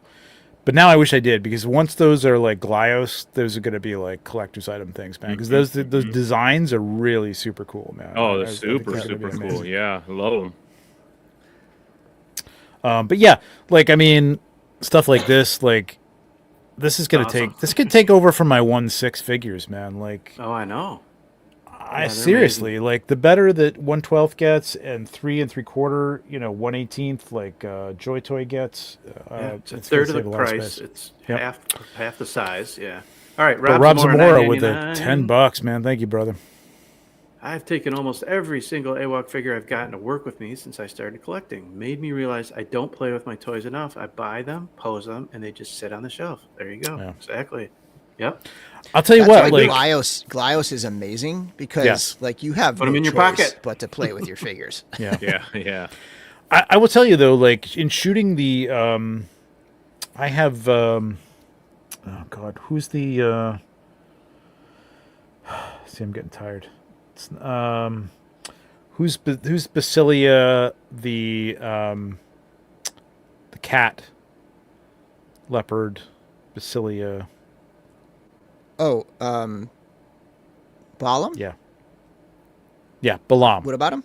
Balam. Yeah, Balam. He's been on my desk for like a week. I brought him upstairs to kind of match colors and stuff like that, as well as Dubon. And they've both been on my desk. And I generally don't have those things on my desk upstairs anyway. But I'm loving it, man. Like I'm loving Yeah, these it's figures. fun. They're just like, it's a lot more fun to have them in front of you and playing with them throughout the day and just reposing them. Not that I haven't done that before, but it is fun to play with them Yeah. for sure. Wow. What is that? All right. What is this? Jesus Christ, man. Give me a break, man. So, predictions. Yeah. I got a let's go. couple more Oh, okay. Sorry. Reso-Legions. Okay. So my next one kind of wasn't almost like not even a choice, but when I hurt my finger, I can't really do, like, it's fumbling around to do reviews, and it's like I don't want to be grasping too much. I don't want to like injure it further. So my goal is to be doing more content videos, like top 10 lists or topical videos. I've been trying to do one a week, like every Sunday, to get one out and just like think it through during the week and have an idea, maybe hear what people want to see, and then kind of plan it out during the week, and then just record it on Sunday and then edit it Sunday morning. Nice. And then get it There you up. go. So that's kind of that one. And then like Ones Trevor, you've been doing so far have been great. So, thank you. Yeah, Yeah, they've been yeah, definitely. well received, and they've been a lot of fun to do, and they're fairly straightforward. It's just a lot of editing, a lot of adding photos. And then my next one is, like Trevor said earlier, I want to do more customs, which again flows into all of these things flow into the like toy diet, get ready for the dragon, because they are things that involve not accumulating more figures, right? Right. But more customs. I have a lot of stuff to customize. I want to do a lot of Glyos customs and stuff. And then my final one is my weekly auction. So I've actually started a cadence of every Sunday I list a 7-day auction and it's usually for like a lot. So like all of my G.I. Joe classified or all of my whatever collection of something, they all go up all at once. They take nice photos, put it up as an auction, and let it run for 7 eBay auction? days. eBay auction, Okay. let it run for 7 days, and then it ends on Sunday, and then I ship it out the next day. And I wish you hadn't said that because now I'm going to be following you on eBay. So it forces you to just put something up every week, and then let it run, and it just like to make sure that like at the end of that weekend, there's also always the possibility that the buyer backs out, but like for the most part, you're like guaranteed to sell it no matter it's probably not going to be the greatest price or whatever if you were compared to selling them individually, but you're going to be unloading a whole bunch of figures at once and just clearing out space. That's a good way to and do then it. a few little random things here and there, like during the week, I might put out there for sale, like just not as auction, but I don't really want to share my eBay. I don't really want like somebody who maybe disagrees with me or something going on my eBay and putting in bids and stuff. So if you find it, you found it. You guys could probably find it. It's not Dorklair, but it's there. That's cool, John. I'd love to see some more from you on that. Hey, we gotta do a giveaway real quick. Well, we'll run this. We gotta do an Undead of Vikenfell. Nice. Such a cool skeleton, figure. man. Like I love this thing. So many options. And speaking of pop and swap with these heads, you can use them on different things. And hey, Necronomus is coming, man. This etched head is like one of my favorite things they've done in It's amazing. a long time. It's awesome. So I'm going to share this. Let me just react to Brian. So Brian, just Viking Dead. I was trying to Keep do it them simple. Thursdays, but it's hard because I do my live streams Thursdays, so it's like a tricky. That's my ideal. I want to get to the point where I'm listing them Thursdays, but I have to like prep them on Wednesday. It's a little tricky for me, but that is ideal. Jordan, I know you were busy earlier. Go back and rewatch. Yeah. So okay, we'll keep that going. Viking Dead, hashtag Viking Dead. Follow the leaders in your chat there. Hey, how are you guys on? How are you here? I mean, this is something that it's not a resolution. It's just either you do it or you don't. How are you guys on boxes? I get rid of all boxes. This is interesting. I get all rid of of mine. The enablers were talking about this on their last show, and I was surprised because Joe said he keeps it. Now I'm with Mythic Legions or Marvel Legends. They go out. They're done. They're garbage. Yep. A lot of other stuff. Black Series gone. If I take a vintage card, figure out of a card, which I just have to do. Like I've got a lot of vintage stuff that's sitting on card right now. I don't know why. That goes in the garbage. I'm a little reluctant because I love those cards, but it goes in the garbage. Yeah. Mythic Legions, I keep, and Really? I almost keep everything, even if I have army builds of elves. And Wow. I know. Lot of space. Yeah, that's a man. I know. Well, I have an nothing more entire freeing. huge storage room right now that I'm paying for. But that's mainly hot toys anyway, so it would take up a lot of space anyway. Because I can't bring myself to get rid of the hot toys boxes. The hot toys boxes are just good for selling. Yes. Now, we've said this before. I've said this on 1 6-pack. I've done the math. I've got about 5 years before paying for the storage outweighs the value you get for selling the figure with the box. Because you could sell the figure without the box and say, hey, it just doesn't come with the box. And you're going to take a hit. Probably like a ridiculous hit for Hot Toys, like 50, 60 bucks. Yeah. Like people will be like, "Oh, you don't have the box? Oh, it's not worth it." Like I don't know. Come with a brown shipper? Or do you put the box? Yeah, the brown fucking shipper, right? The fucking brown shipper. What do you put that on the shelf? No, you throw that in in the closet or whatever. Who cares if it comes with the brown shipper? But Hot Toys collectors are nuts. So like you sell it like it doesn't come with a box. And it's like, oh well, man, I'm not paying like $250. I'll pay like $150 for that. Like $100, really $100 for the box? Yeah. So Hot Toys is hard to throw out. So given that, I've compacted them, but not as much as Joe has. Joe has taken out like the inserts and labeled them. Oh my god! What the insert is for? I'm not making fun of you, Joe, because I'm thinking about doing this, and then taking like the main pieces, the main outside pieces, and stack those, and then was doing that for a kept while. the cards. Yeah, I and did kept that. Those. I actually did that for I a don't while, know, and then man. I got over it, and it Yeah. all went I was in keeping the trash. bios and all that stuff. Now Yeah. I'm like, we're get the book. We're getting the book. I do keep the bios, but I flatten them out and I put them like in a manila folder. It's or not that I whatever, care about like, the bios. It's like, it's a line I love, and like, I feel, and Joe said this the same thing. Like, I feel like, again, I'm going back on like what I said like 10 minutes ago, like, don't collect for value, but like, Yep. I feel like if you go to sell something and it's in the box, to me, it has more value than if it doesn't have, if it's loose. There's the basically Legion. there's only. But do I care? Like, because things people that I say, keep. "Oh, I'm never going to sell these, so I don't care." That line to me is like, dude, what are you? You're 35. Okay, stop. Okay, I'm in my 50s.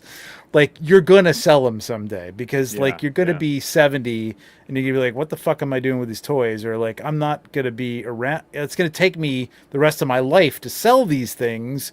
Yeah. What am I doing? You know what I mean? So you are going to sell them at some point, you know, because your kids aren't going to want them. Let me tell you right now. Oh, I'm looking at you right in the camera. Your kids don't want your toys. They don't want your toys. Nope. They don't want your toys. Yeah, there's only three things that I keep. It's Mezco, the Motu Mondos, and Hot Toys. That's it. Those are the only boxes that I keep. Everything else goes in the trash, man. Mezco and Figura Obscura. That's it for me now. Figura Obscura is hard to throw out as well. Like, even the stuff that I've used for like fodder, I'm like, I love you, Nate, and I love your work, and I feel bad throwing it out, but I am throwing those out like at this point. But I was going to the say only I love you too, but boxes I keep are Figura, and that's because I have. But not all of them. That's like, because I have a something sealed for fodder, collection. I have a sealed collection of Figura, and those are in box, and I keep them. And I tell myself I don't need to keep the boxes for the other ones because I have this sealed set. Right. So everything, although I do keep the wrap, the magnetic wrap piece. Same here. Like, I know it's hard, like, so, right? 'cause I have a dream of maybe having a shelf display where all of those are like set up, you know. But like, so I do have a stack of those, but that's, you know, you stack those up, it's a very small, you know, space. But I do keep I do keep a couple dozen of those trays stacked. Sorry, Joe. Because I'm always like popping and swapping, and I have like, they're literally all on my floor over there. Like, I have tons of those trays just laying around with just like pop and swap stuff that I need to organize. But like, everything. I do have a few, like on my wall in front of me. I'm looking at some, like carded 3 3/4 stuff, like a couple reaction figures, a couple vintage collection figures, some of the Mezco 5 points, but like, I don't. There's almost nothing I keep the packaging on now except for the Figura inbox stuff. Yeah. It's just Mythic Legions, man. It's my connection to that line, obviously, and I don't know, a feeling like because you can put them back in. Yes, you're not fooling anybody, and if I sold it, I wouldn't fool anybody to say, "Hey, it's brand new and packaged, never been removed." You're gonna know it's removed. I can't twist tie that thing back the way it was twist tied in, at the factory.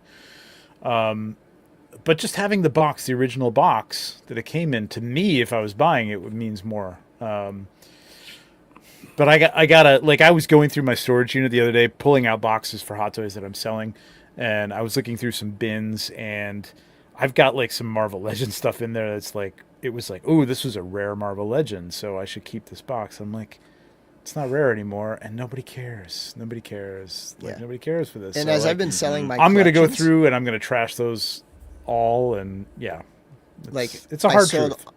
I sold all of my Storm Collectibles Golden Axe figures. I sold all of them. I had a ton. Wow. I had a ton of skeletons and everything. I sold them all in one lot, and just not having the boxes, like, and just throwing them away as I went was nice, because at that point it was just all the figures and you can get all that down to a Cut pretty down on small shipping. box. And yeah, and it's just like a lot easier than dealing with. If I had the boxes still, I'd feel like God, I gotta put. But these you in the did boxes and okay. sell I'm them. not even calling you out on this, but like you did have the boxes for your SHF Star Wars stuff, and like, but you were Yeah, that was blowing. You were literally blowing those out. Yeah. So the boxes was like a bonus. It's like holy shit, this is like $5 you were selling them for. Yeah, I was in just- the box. And like you could have put that in the bag for $5, right? Like, Yeah, and yeah. that's your point. That is going to Yeah, what you're talking exactly. about.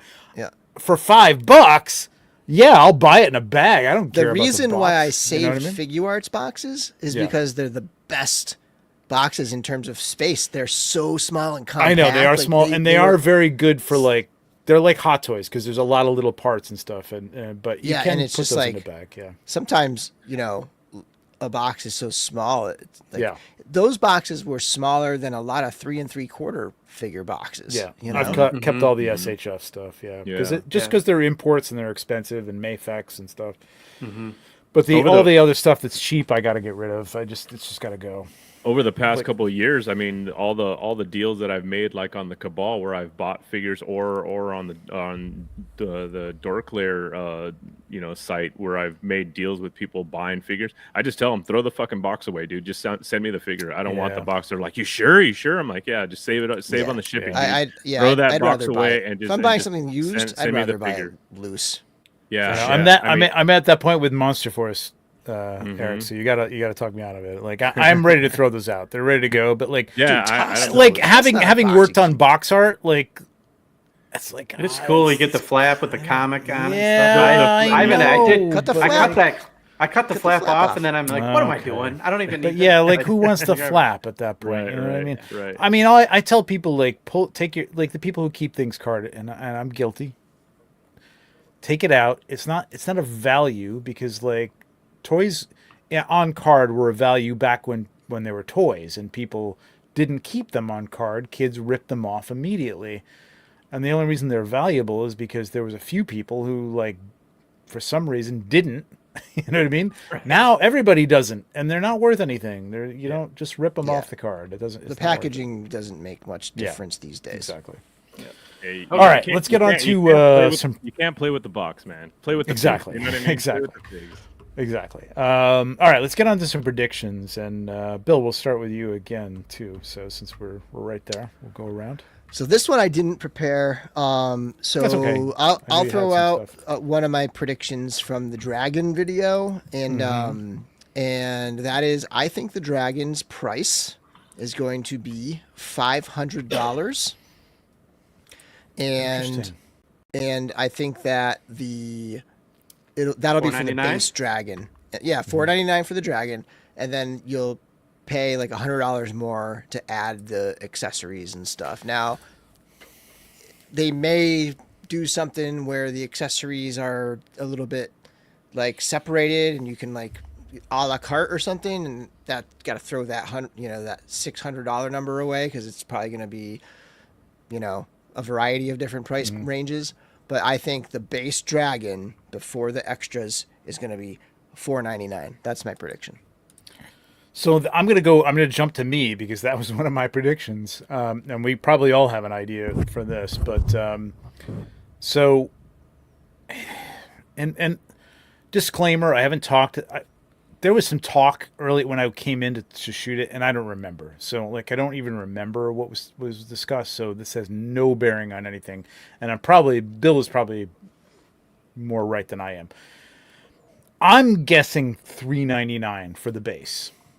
And I'm going to guess a $149 for the add-on. So it would be $550 all told for everything. And I'm only basing that on what they've given us in value in the past. You know what I mean? And yes, there's reuse there, but there's probably going to be some reuse here somewhere along the line. They're not going to let all this go to waste. Right. It may be a longer neck, it may be a longer tail, it may be a slightly different body, whatever it's going to be. I'm always amazed at what they come out with pricing for, or with pricing. And I think if they can keep this at $550 for everything that they've shown so far without add-ons that I think are going to be things like the charred skellies. I'm again, no knowledge here. I haven't asked. Charred skellies, almost 100% that they're going to give us the charred skellies. The mountain stand, which I know, Bill, you put it in your video, I'm taking full credit for because like I asked them immediately for this thing immediately. I'm like, I want that mountain stand, and they're like, oh, maybe we could, maybe. And my only reason to putting that at like 70% is like they were saying, oh, maybe polystone. I'm like, polystone's going to be heavy, man. I don't know. Oh yeah. Shipping wise, Yeah. if you can do that as rotocast or something like that, that's a little more hollow inside, maybe. Yep. So I'm putting that at like 70% chance.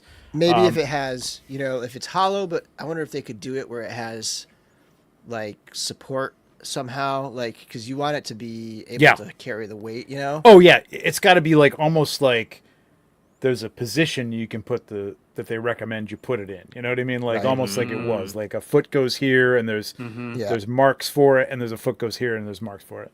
It's not going to be like a dio piece that you can use. Like it's going to be something that holds it in a position or whatever. So let me just say one more thing about my another prediction I had was that I think that they're gonna bundle or bake the price of shipping to U.S. customers in. Oh, and that's why that's right. You said that. Like if they're gonna say it's $3.99 and then say like the shipping is baked into that price, that would be mind blowing to me. Oh man, that's true. I feel that's like true. It's that's be true. $4.99 I don't know. Shipped to U.S. because when you get Eric, you're on the West Coast. Yep. Compared to what I'm going to pay for shipping. Oh yeah. Here in Boston, for gonna be you, night it's and day. probably going to be a $50 to $60 difference in shipping between me and you. Especially, I'm going to push back on going that up. because like I think that people, and I don't mean to start like an internet consternation or type of, but like I think that like if I'm here in New York or on the East Coast anyway, I mean, yes, this thing has to ship. It has to ship across the country from California to New Jersey. I don't think it's coming in from China to Baltimore or whatever. That I don't want to pay for that to be built in necessarily if the same cost is going to people that are in Europe. But I mean, I get it that Europe, it sucks, man. It's going to suck for shipping. No, I'm not saying they're going to have free shipping to Europe, dude. No way. I'm saying No, you're saying it's built into the price, though. Free shipping U.S. If you're in US, Europe, yeah. right, if you're in, You're saying if you're in U.S. Europe, Okay. Yeah. Okay. I get what you're saying. You're saying if you live in Europe, right, and it's free shipping to everybody in the U.S., you realize that has added cost because, so like you're going to still pay that $500 if you're in Europe. But here's the thing. It's not about what the Europeans want. And it's not about what the Californians want. And it's not about what the West Coast people want. It's about selling enough dragons to make sure this thing funds and that actually gets created. And I think having a flat rate and just having it be straight up, I mean, maybe that's what they'll do. Maybe they'll have a flat rate shipping for all of the U.S., right? Maybe. And it'll be a flat price, and it'll be like $40 or something. And they're going to win and they're going to lose, Whereas and it's going to all even out, for me up basically. here, and it would be $100 for somebody out there, but they're going to say it's 40. But it's possible. Yeah. But I think whatever they do, that's more possible. The decision isn't about like, oh man, we got to make sure we can get these to those 10 Australian collectors, or we got to make sure that the Europeans have them, or whatever. No. We got to make sure this gets funded, and that I think when you have a flat price like that, and it's like a nice easy number, I think it just is going to drive sales. Yeah, I think we agree because I think the $3.99 is not going to include shipping. Like if you're saying it's going to include shipping, then yes, it's going to be more than $3.99. Yeah, I think if you did like a $40 flat rate shipping in the U.S., and then it's going to be what it's going to be to get over to Europe, to Australia, to wherever. Yeah. I can totally. The weird see thing that. is though, I feel like it would probably end up having to be like a $50 flat rate. I said 40, but I think it's probably going to be 50. Yeah, and then if I'm in Boston, and I know that like this thing would probably have cost like $20 to ship up here. This is what I'm getting at. It's going to be the size of an That's all-in. what I'm getting at. Yeah, I know. But all right. Let's take that a little further because I also think that there's going to be they're talking about add-ons, and they're talking about the add-ons being, well, they haven't said this, but I think the add-ons will be included in the price. So like I think you might get another member of what is it? Arasius? Arias? Is that the Aria? Yeah. Yeah, like Area? another. I don't think they said it. it hasn't going to be. It's going to be have they said it's not going to be Rhaegar 2, or have we just implied that because Rhaegar was a tribute figure, and they don't think they're Right. going to do that again. But, But I think it'll be Rhaegar something style. like exactly. I think there's going to be something maybe even Rhaegar's female brother. or male that's going to be Rhaegar, and I think they're going to do it in that purple because it seems like my issue with that is like Rhaegar's like red and blue. Why is because he was like kind of a War Duke tribute type of thing, and a tribute to the person who passed away. I think they're going to do more of a purple thing and kind of bring it back into things, and maybe do like a Rhaegar-esque figure that looks in the vein of that, but is more on the So I think all that stuff will be included, and then when you get $50, it's like, well, I'm getting all this extra stuff, you know what I mean, for that $50. I don't know. I would love to see it done as, I mean, because I'm in New York, or I can go pick it up. You know what I mean? Like as Right, based yeah. on where you are. But- But I mean, to get people enticed, which is exactly what you're saying, like to get more people interested in it and knowing what they're going to spend, because people like to know what they're going to spend and not go, oh, whoa. They get to the cart and they go, shipping is going to be $100. What the hell? Yep. I think you're right. I think it's going to be a flat rate shipping, and it's probably going to be $40-$50, something like that. So all in $600 with everything. And I think that's going to include any stretch goal that they get, based on the numbers. Yeah. And I think, like Bill, you said in your So video, maybe it'll be it'll be like $550, and then $50 shipping Yep. for everybody. And so you can That's say, what I it's $600 $600 all in. 600 flat. For, Yep. Yeah. and like you said, I think in your video, not to give it away, go watch the video because it's great. Besides this, I think it's going to fund in like the first day. I think it's going to be. I don't know about that. Well, I know we'll have a big hand in How that many for do sure. you think they have to sell? 2,000? 4,000? I'm not sure. Yeah, No 3,000, idea. 4,000, Dragons 3,000, 4,000. 3,000 6,000 people dragons in the cabal alone. in one day. I think it's 24 hours. I think. I don't know. What say you, chat? Anyway, all right. More predictions. Go ahead, Nate. What do you got? I guess since we were just talking about the dragon, I said, charred skelly. I wouldn't be surprised if we see it a charred knight, since we've got so many knights and armor knights and all that stuff. A knight would make sense. Yeah. Yeah, I think it'd be cool that they could do that. And then I said another character from Araya's faction, the sect of Aresius, too. So we've kind of already covered that. So I'll just throw out. I know Jeremy said we're going to set sail. That's going to be the theme for Legions Con this year. So beyond seeing new stories, raises factions from another continent or place beyond Mythos, I think there may be, everyone's been talking about pirates. I don't know if we're going to get a whole faction of pirates, but I could see a character or two built like a pirate. We've got the boots, we've got Marley's coat, we've got the Frankenstein's creature's coat. Yep. We've got a lot of parts out there. So I think we're going to see at least a Eric Treadaway take on a pirate.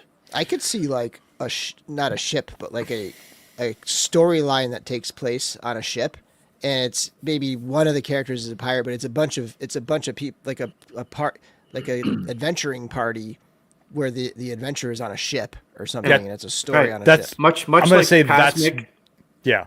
Ox Crew is like a story. Yeah, in and yeah, of itself. exactly. I could totally see that. Yeah. I would see that's more likely than pirates. I don't, and I'm going to push back, and I don't think we're going to like get like a traditional pirate, No, like I don't like think so. I don't Johnny think it'll Depp be- pirate. I right, think it's going right. to be, if it's anything, it's like a seafaring like adventure party, like Bill's saying. I think it's going to be something that's like maybe there's an aquatic creature on there, and the rest are something else. You know what I mean? Like I don't know. That's going to be interesting how they introduce. by Yeah. merfolk.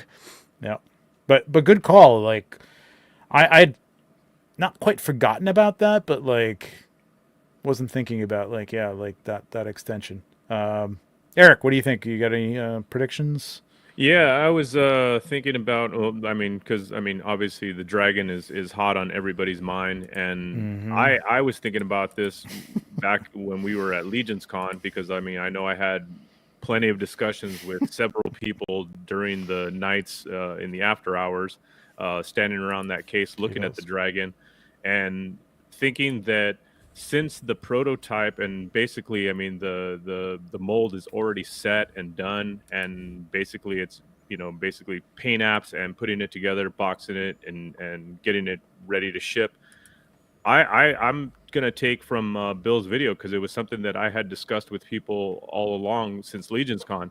Was I think they're gonna offer the dragon in a different color. I think they're gonna put Oh, one up yeah. in a different That color. was interesting. Because I know a Yeah. lot of people were like, "Oh man, I wish they would have done it in red," and "Oh, I wish they would have done it in black," Okay. or this or that. You know what I mean? So this is my take on this. So, because it's my show, Bill, I'm listening. I'm literally like, I'm shooting and I'm listening to your show and like checking in on visually every once in a while. I think test shot dragon. I think test shot dragons. Yep. Which I think you might have touched on or something like that. Like, right? You said I like had- maybe yeah, I you said said an unpainted, like that you unpainted, could yeah. paint your Yeah, own an or something. But I think a unpainted, test shot dragon Yeah. could be a thing that, but it's not going to be a lot. So it's not like it's going to be like a big part of this campaign. I don't think they're going to do a second color. I very highly doubt they're going to do a second. The amount of paint on this thing, I mean, you guys all saw it live. It's nuts, man. That's a freaking nuts. whole other level. You know what I mean? Like to take that and repaint it Yeah. is nuts. But Yeah. I think they And might then order. how do you even incorporate Give a that? test shot. A lot of people commented and had good points about like how do you McFarlane did really- test shots.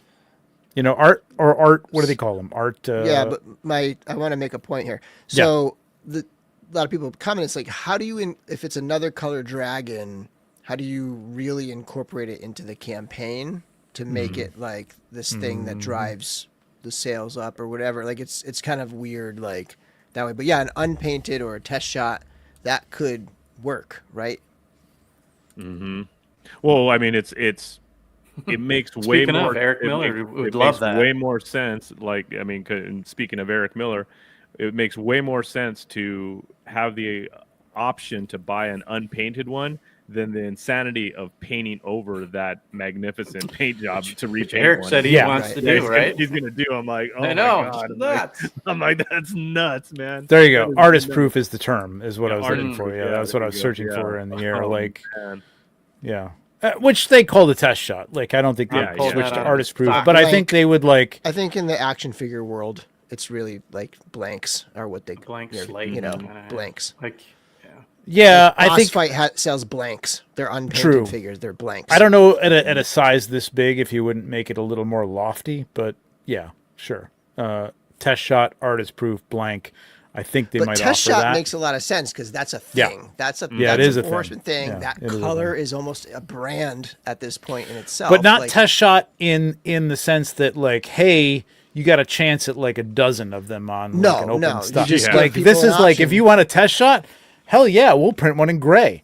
Right, and if they'll you be want to, super and if you rare want to anyway. spend $200 on it, Yeah. yeah, They'll be super rare anyway. They will Yeah. be rare, you know, because not a ton of people are going to buy that, you know. Yeah, Exactly. imagine what those test shots are going to go for in the aftermarket. Oh god. This is what I'm saying. Like if you could make $250, half the price of like a painted figure for that, would you not sell that for $250 and like I know damn like well I'd buy one. tap into the I mean, I already know like 3 people who want these and want to paint them. You know what I mean? And then there's going to be other people who are like completists and like, oh, I got to have a test shot of the dragon. I mean, like, I got to have it. Yeah. So, I mean, you're at least at like 100, 200 people who are going to spend $250 on something that's going to cost you like $40 to print, whatever. I don't know. I'm guessing.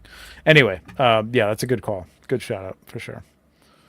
All right. So I guess it's back to me because that was Eric. That was you kind of started I that. will say, I just Yep. looking at highly articulated here, and just like the idea of a second color.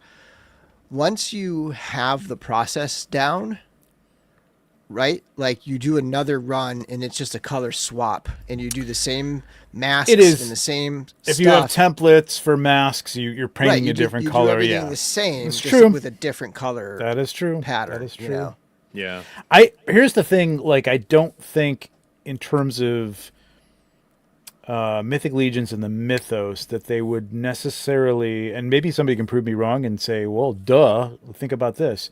But like in terms of the myth of it, like if these are 5 pillars, that they're just like, hey, willy-nilly, like, yeah, here's a red one.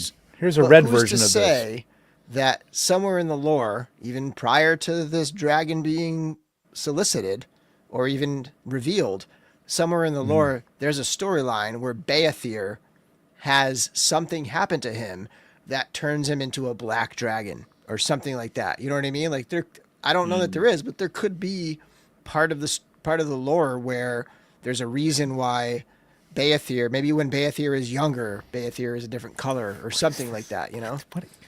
Jordan is all over my shit tonight, man. What the fuck? I feel like that's a dig at me a little bit there.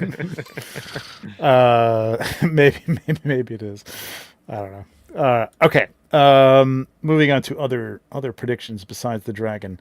And shout out to the Reso-Legions guys. They just did. If you're not, got to listen to the Reso-Legions.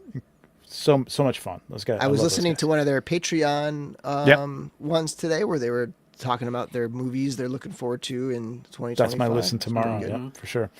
But they did their predictions last week, and I think one of somebody's prediction, it wasn't Rich, but it might have been Malcolm. Legions Con builder will be barbarians. I think the Legions Con builders will be.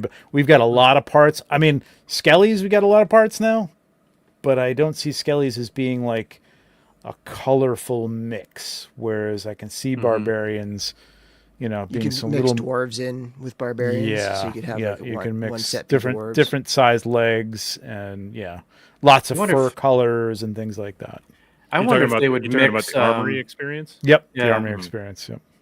Well, now that we're on that, I wonder the furrier experience, as we call it this year. Well, if they did barbarians, I wonder if they'd mix in orcs with that because there's a lot of similar pieces there. But I thought I kind of went out on a limb on this one. And if you don't mind, jump line here because I had a prediction here. But I wonder if it could be continuing the night theme, but this one's it's all Templars. You've got the normal Templars, which had a lot of different schemes. You have the Dark Templar, you have the Relic Guard, you have Sir Gerard, and then you've got all the new Templar stuff that's coming this year. So it's sort of a big Templar year. So would you envision that having a cloth goods system in there? That's the one thing I'm not sure if they would include cloth goods in an armory build. I'm not sure if they would do that or not. True. But I think it would be neat. That'd be cool. I think it'd be great if they did. I would love that. Yeah, but I could. That's just. I mean, literally a dye for just like a like a dye color for like a tabard or something like that. It would be cool. Yeah. So just those sort of maybe a far out kind of prediction, but I know that was kind of the fun thing. I thought that the Euro boys did. It was just sort of like, hey, I'm gonna put one that's way out there, and if it's right, it'd be kind of fun. But who the hell knows? So. Yeah, I mean 2.0, a lot of 2.0 love, Kevin. I'd love females too. I don't know. Not I don't sure know if that'd be as popular. Different parts. I was looking at my shelves and between dwarves and elves. Well, that's what not dwarves, but the different kinds of elves. It's just, I mean, color wise maybe, but it's the part styles for a particular, like knights. Yeah, I mean we've had knights since 1.0, man. You know what I mean? Like it's like. We've had barbarians since 1.0. I think we could do a lot of stuff with that. But yeah, maybe they'll do something different. I think that worked really well, and I think they'll keep that going. Again, no inside knowledge, but I think didn't they already say they're doing the armory? I think so. I think they did. Yeah, they're doing it again. Yeah.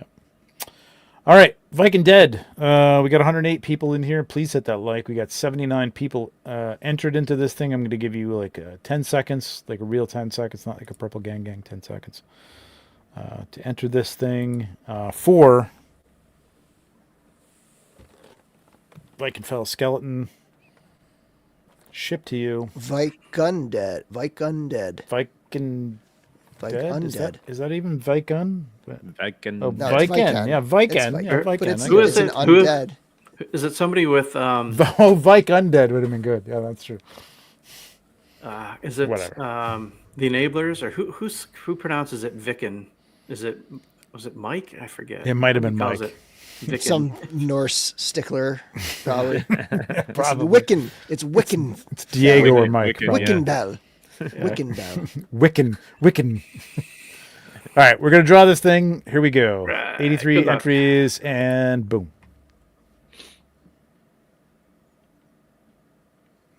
I haven't seen a McCoy yet. JD Gibson. JD Gibson. Congratulations, Congrats, man. All right. Got JD, hit me up on whatever, Instagram chat or Facebook chat or whatever's left out there. I don't even know.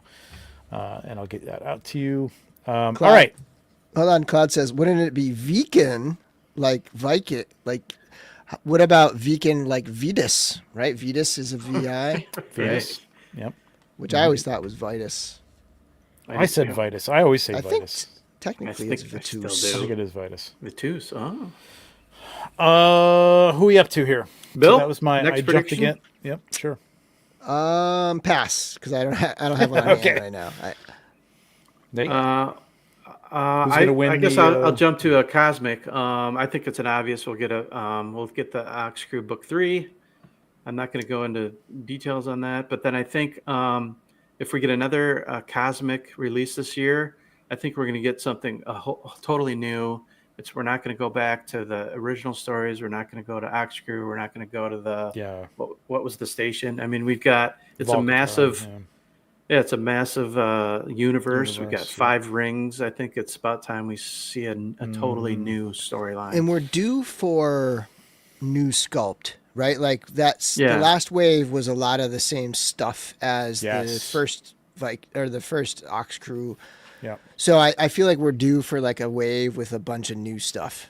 Yeah, I'm and I hoping to think see that some could be- crazy alien parts, or even use of like maybe the Mask of the Red Death arms, or something like something incorporated with some hands or something like that. Very alien. Love Creepy, aliens weird. and a full-on robot and some Robot. Yeah, droid of some sort. I think that was a droids. Reso-Legions prediction. Robot or android for sure. Yeah, definitely. What do you got, Eric? Anything? That was one of my predictions to see some kind of mech or like a droid or an android type figures being released in the Cosmic series. And one of my things, I mean, it was an obvious talk of the subject of conversation at Legions Con is, are they going to do some type of vehicle like that train set or whatever that truck set that they did? Are they going to do something like that? Is that going to come out? I mean, or are they going to do some type of like a small, like for the pilots? Or are they going to do some Small type of fighter space, ship? like a small fighter ship or something like that? I think know if Legions is due for some type of vehicle. I don't know if I'd or- feel a vehicle. I would love. I mean, from my standpoint, in terms of photography and something that I put out to people, I want a bridge. I want like almost like a. I don't want to say Guardians of the Galaxy type bridge where set? there's a bunch of people. Yeah, I want a bridge play set. But this is a play set. Be This is a fun. different thing that they've ever done before. They've never done anything like this before. I You think know it'd what be mean? So super this is cool. Not so much a bridge, but if they did like a cool, like a cockpit, you know what I mean, where you could. That's what I'm saying. like a bridge cool cockpit. looking Yeah, cockpit. for multiple figures. You know what I mean? Yeah, Something that yeah. there's a control panel. There's lights. Right, There's right, a few yeah. things. Yeah. Yeah. I would love I don't know to if see that. we'd get something that big the year that they're putting out the Dragon, but I'd love to see something like that maybe That's- next year or something. That is the thing. Yeah. Yeah. I think maybe the Dragon is the litmus test for things like this. For this quote unquote crowdfund, even though it isn't. It sort of is crowdfund, but like it's not Kickstarter type thing. And I would love to see that. I think the Castle of Four Sides would be incredible for that. But I would love. I mean, I just need more stuff for Cosmic to play in. Honestly. Yeah. Tom's predicting the name of the wave. Notre Notre- Biblivore, Book 1. That's my brother. Sense of humor right there. Like multiple. good. There's multiple consonants and. Where's the silent H in there? We're Welsh too, so there's not a lot of vowels in Welsh. All right, back to me. I'm gonna say there's a couple of things. Should I jump to? I think 2 things. I think we're going to see revamped ogre bodies with better range of movement. And along with that, maybe new trolls with better movement. With more, with maybe double joints in the trolls, or maybe at least more movement in the troll joints. Because I love the trolls. Yeah, there's one more, right? They're kind of almost like vinyl toys at this point. Yeah, you know what I mean? Like they move a little bit, but that's you really got to work your magic to make them look like something. Did so you I'd see love Walter's to see something new display? bigger. Yeah, his case. It's huge. Oh yeah, Walter. Yeah, he sent me pictures of that today. Holy crap, that thing's huge. Dude. He needs it though for all his trolls. That's insane. I know, it's crazy. So yeah, I would love to see. I would love to see the ogres have better articulation. I've always wanted those elbows. I really kind of want double joints in those, and double joints in those would be kind of okay. You know what I mean? Like in terms of the size of them and the scale of them, you know what I mean? Like you're getting a little more out of those, and the knees and things like that. I just want a little more movement on it. I kind of want a chest cut too in those. I want a mid rib cage chest cut on those things. I just want more room, more movement from the ogres. Yeah, that would be awesome. Yeah. Cool. I like Bill, that. you skipping? Yeah. Okay. I gotta Nate, think. got another one? I get caught up in you guys. I and do? don't No, I think- know. I'm gonna skip to figure obscura. Well, we're all talking and I'll, about it, so it doesn't matter. I'll lump all these in. I think with the new design of the hyena, I think this year we may finally get a werewolf, and I would love for that to be a 2-pack with a Red Riding Hood. Yeah, a lot of people have said that. That would be so cool. Yep. Super dope. Yeah. I think this is pretty common. Everyone's thinking this. The Gross of Christmas Past. Speaking of ogre, it's probably going to be ogre, if not, at least brute scale. See, I think brute scale. That was one of my predictions. I think brute scale. I think ogre scale might be a little too big for it, and I think ogre scale might be a nice, like it's got a little height to it, but it's not like inhuman. You know what I mean? Yeah, because he is supposed to be like Father Christmas, but like a massive. Well, at least usually the way it's depicted is like just a giant version of like a 7-foot version of Father Christmas or whatever. But yeah, I would love that. I think that'd be awesome. And then the last thing is, I think it was the Euro Boys were talking about this, but the retail version of Frankenstein's creature, the color of it, and I'm going to say we might get a Fury Clan red with it. Wow, that would be cool. I'd be all over that. I could see it fitting in that. That'd be kind of neat. Be all over that for sure. So that's where I may or may not know if that's true. A couple thoughts with couple thoughts on that, on the figuras. Eric, anything else? No, I didn't have anything else. No, like I said, there's just too much out there that could possibly happen, and then, like I said, and I know we're all going to be wrong. So it's just, yeah. How about So any legacies predictions of or mythos. thoughts on? Yeah, I was going to say that. Yeah. That's like another good. So topic. I'm sure we'll come around to this, so everybody will have thoughts on this. So here's my thoughts on this, and percentages of what we might get. I think Hera Serpentspire is a pretty good bet for that. 80% this year, maybe. Great figure. Issues with the body and stuff. Freya of Dreadhall on the Neve body. Freya of Dreadhall is a big, Valkyrie type figure. I would love to see her in a big. That's a great shout. Bigger female body. Now, whether she's important enough to get that legacies, I don't know. I'm not sure. Hera would be. I think Lucretia would be. And I think Morgulith more than anybody, especially given the fact that we've got all these bone parts Skeletons. now. Yeah. So that whole Due to family. Niconominus, we'll get something with Morgulith. Because Morgulith definitely needs, I as, would as love the to head see of a. Yeah. Of a faction I- needs to be.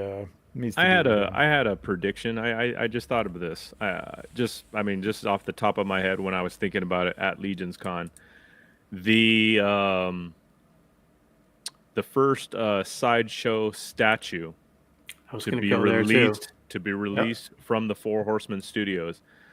I predict it will be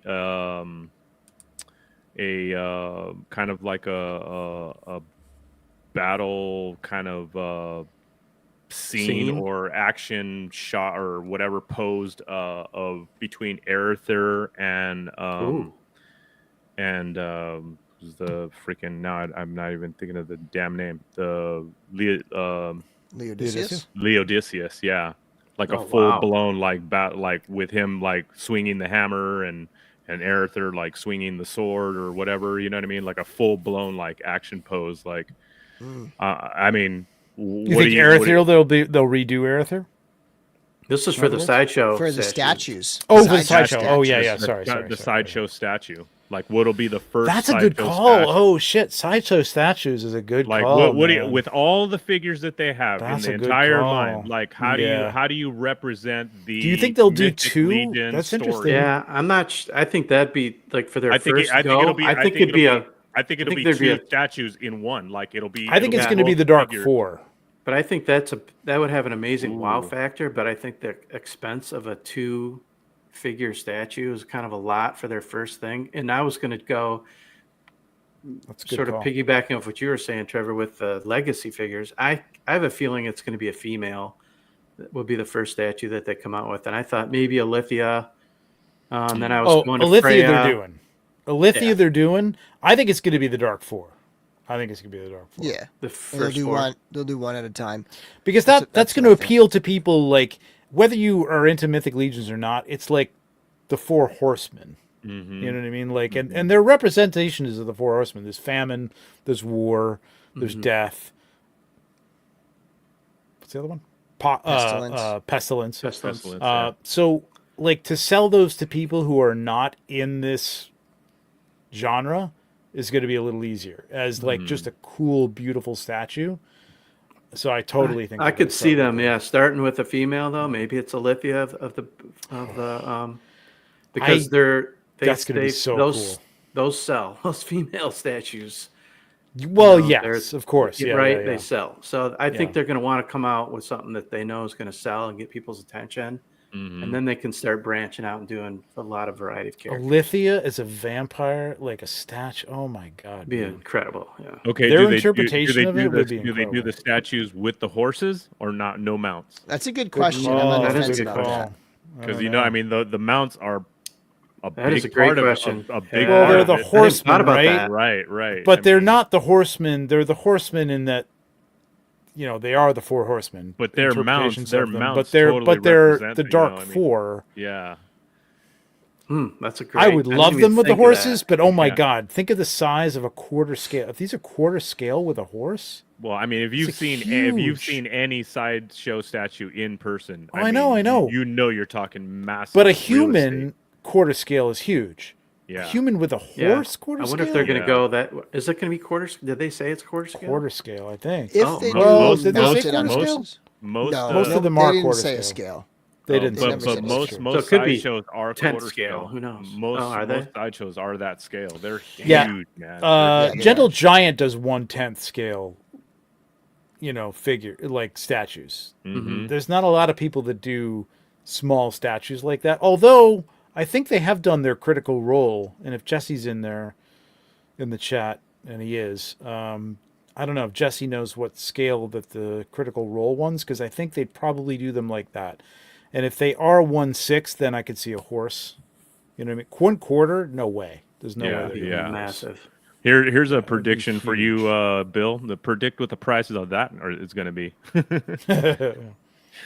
I don't even know statue prices. $1,000. Yeah, they're easily 800. Really, you think so? I think if they do quarter scale sideshow premium format statues, those are in the like $800 to $1,000 range, right? Yeah. But they could do 8th scale. They could do 8th scale like for $350 or something like that. You know what I mean?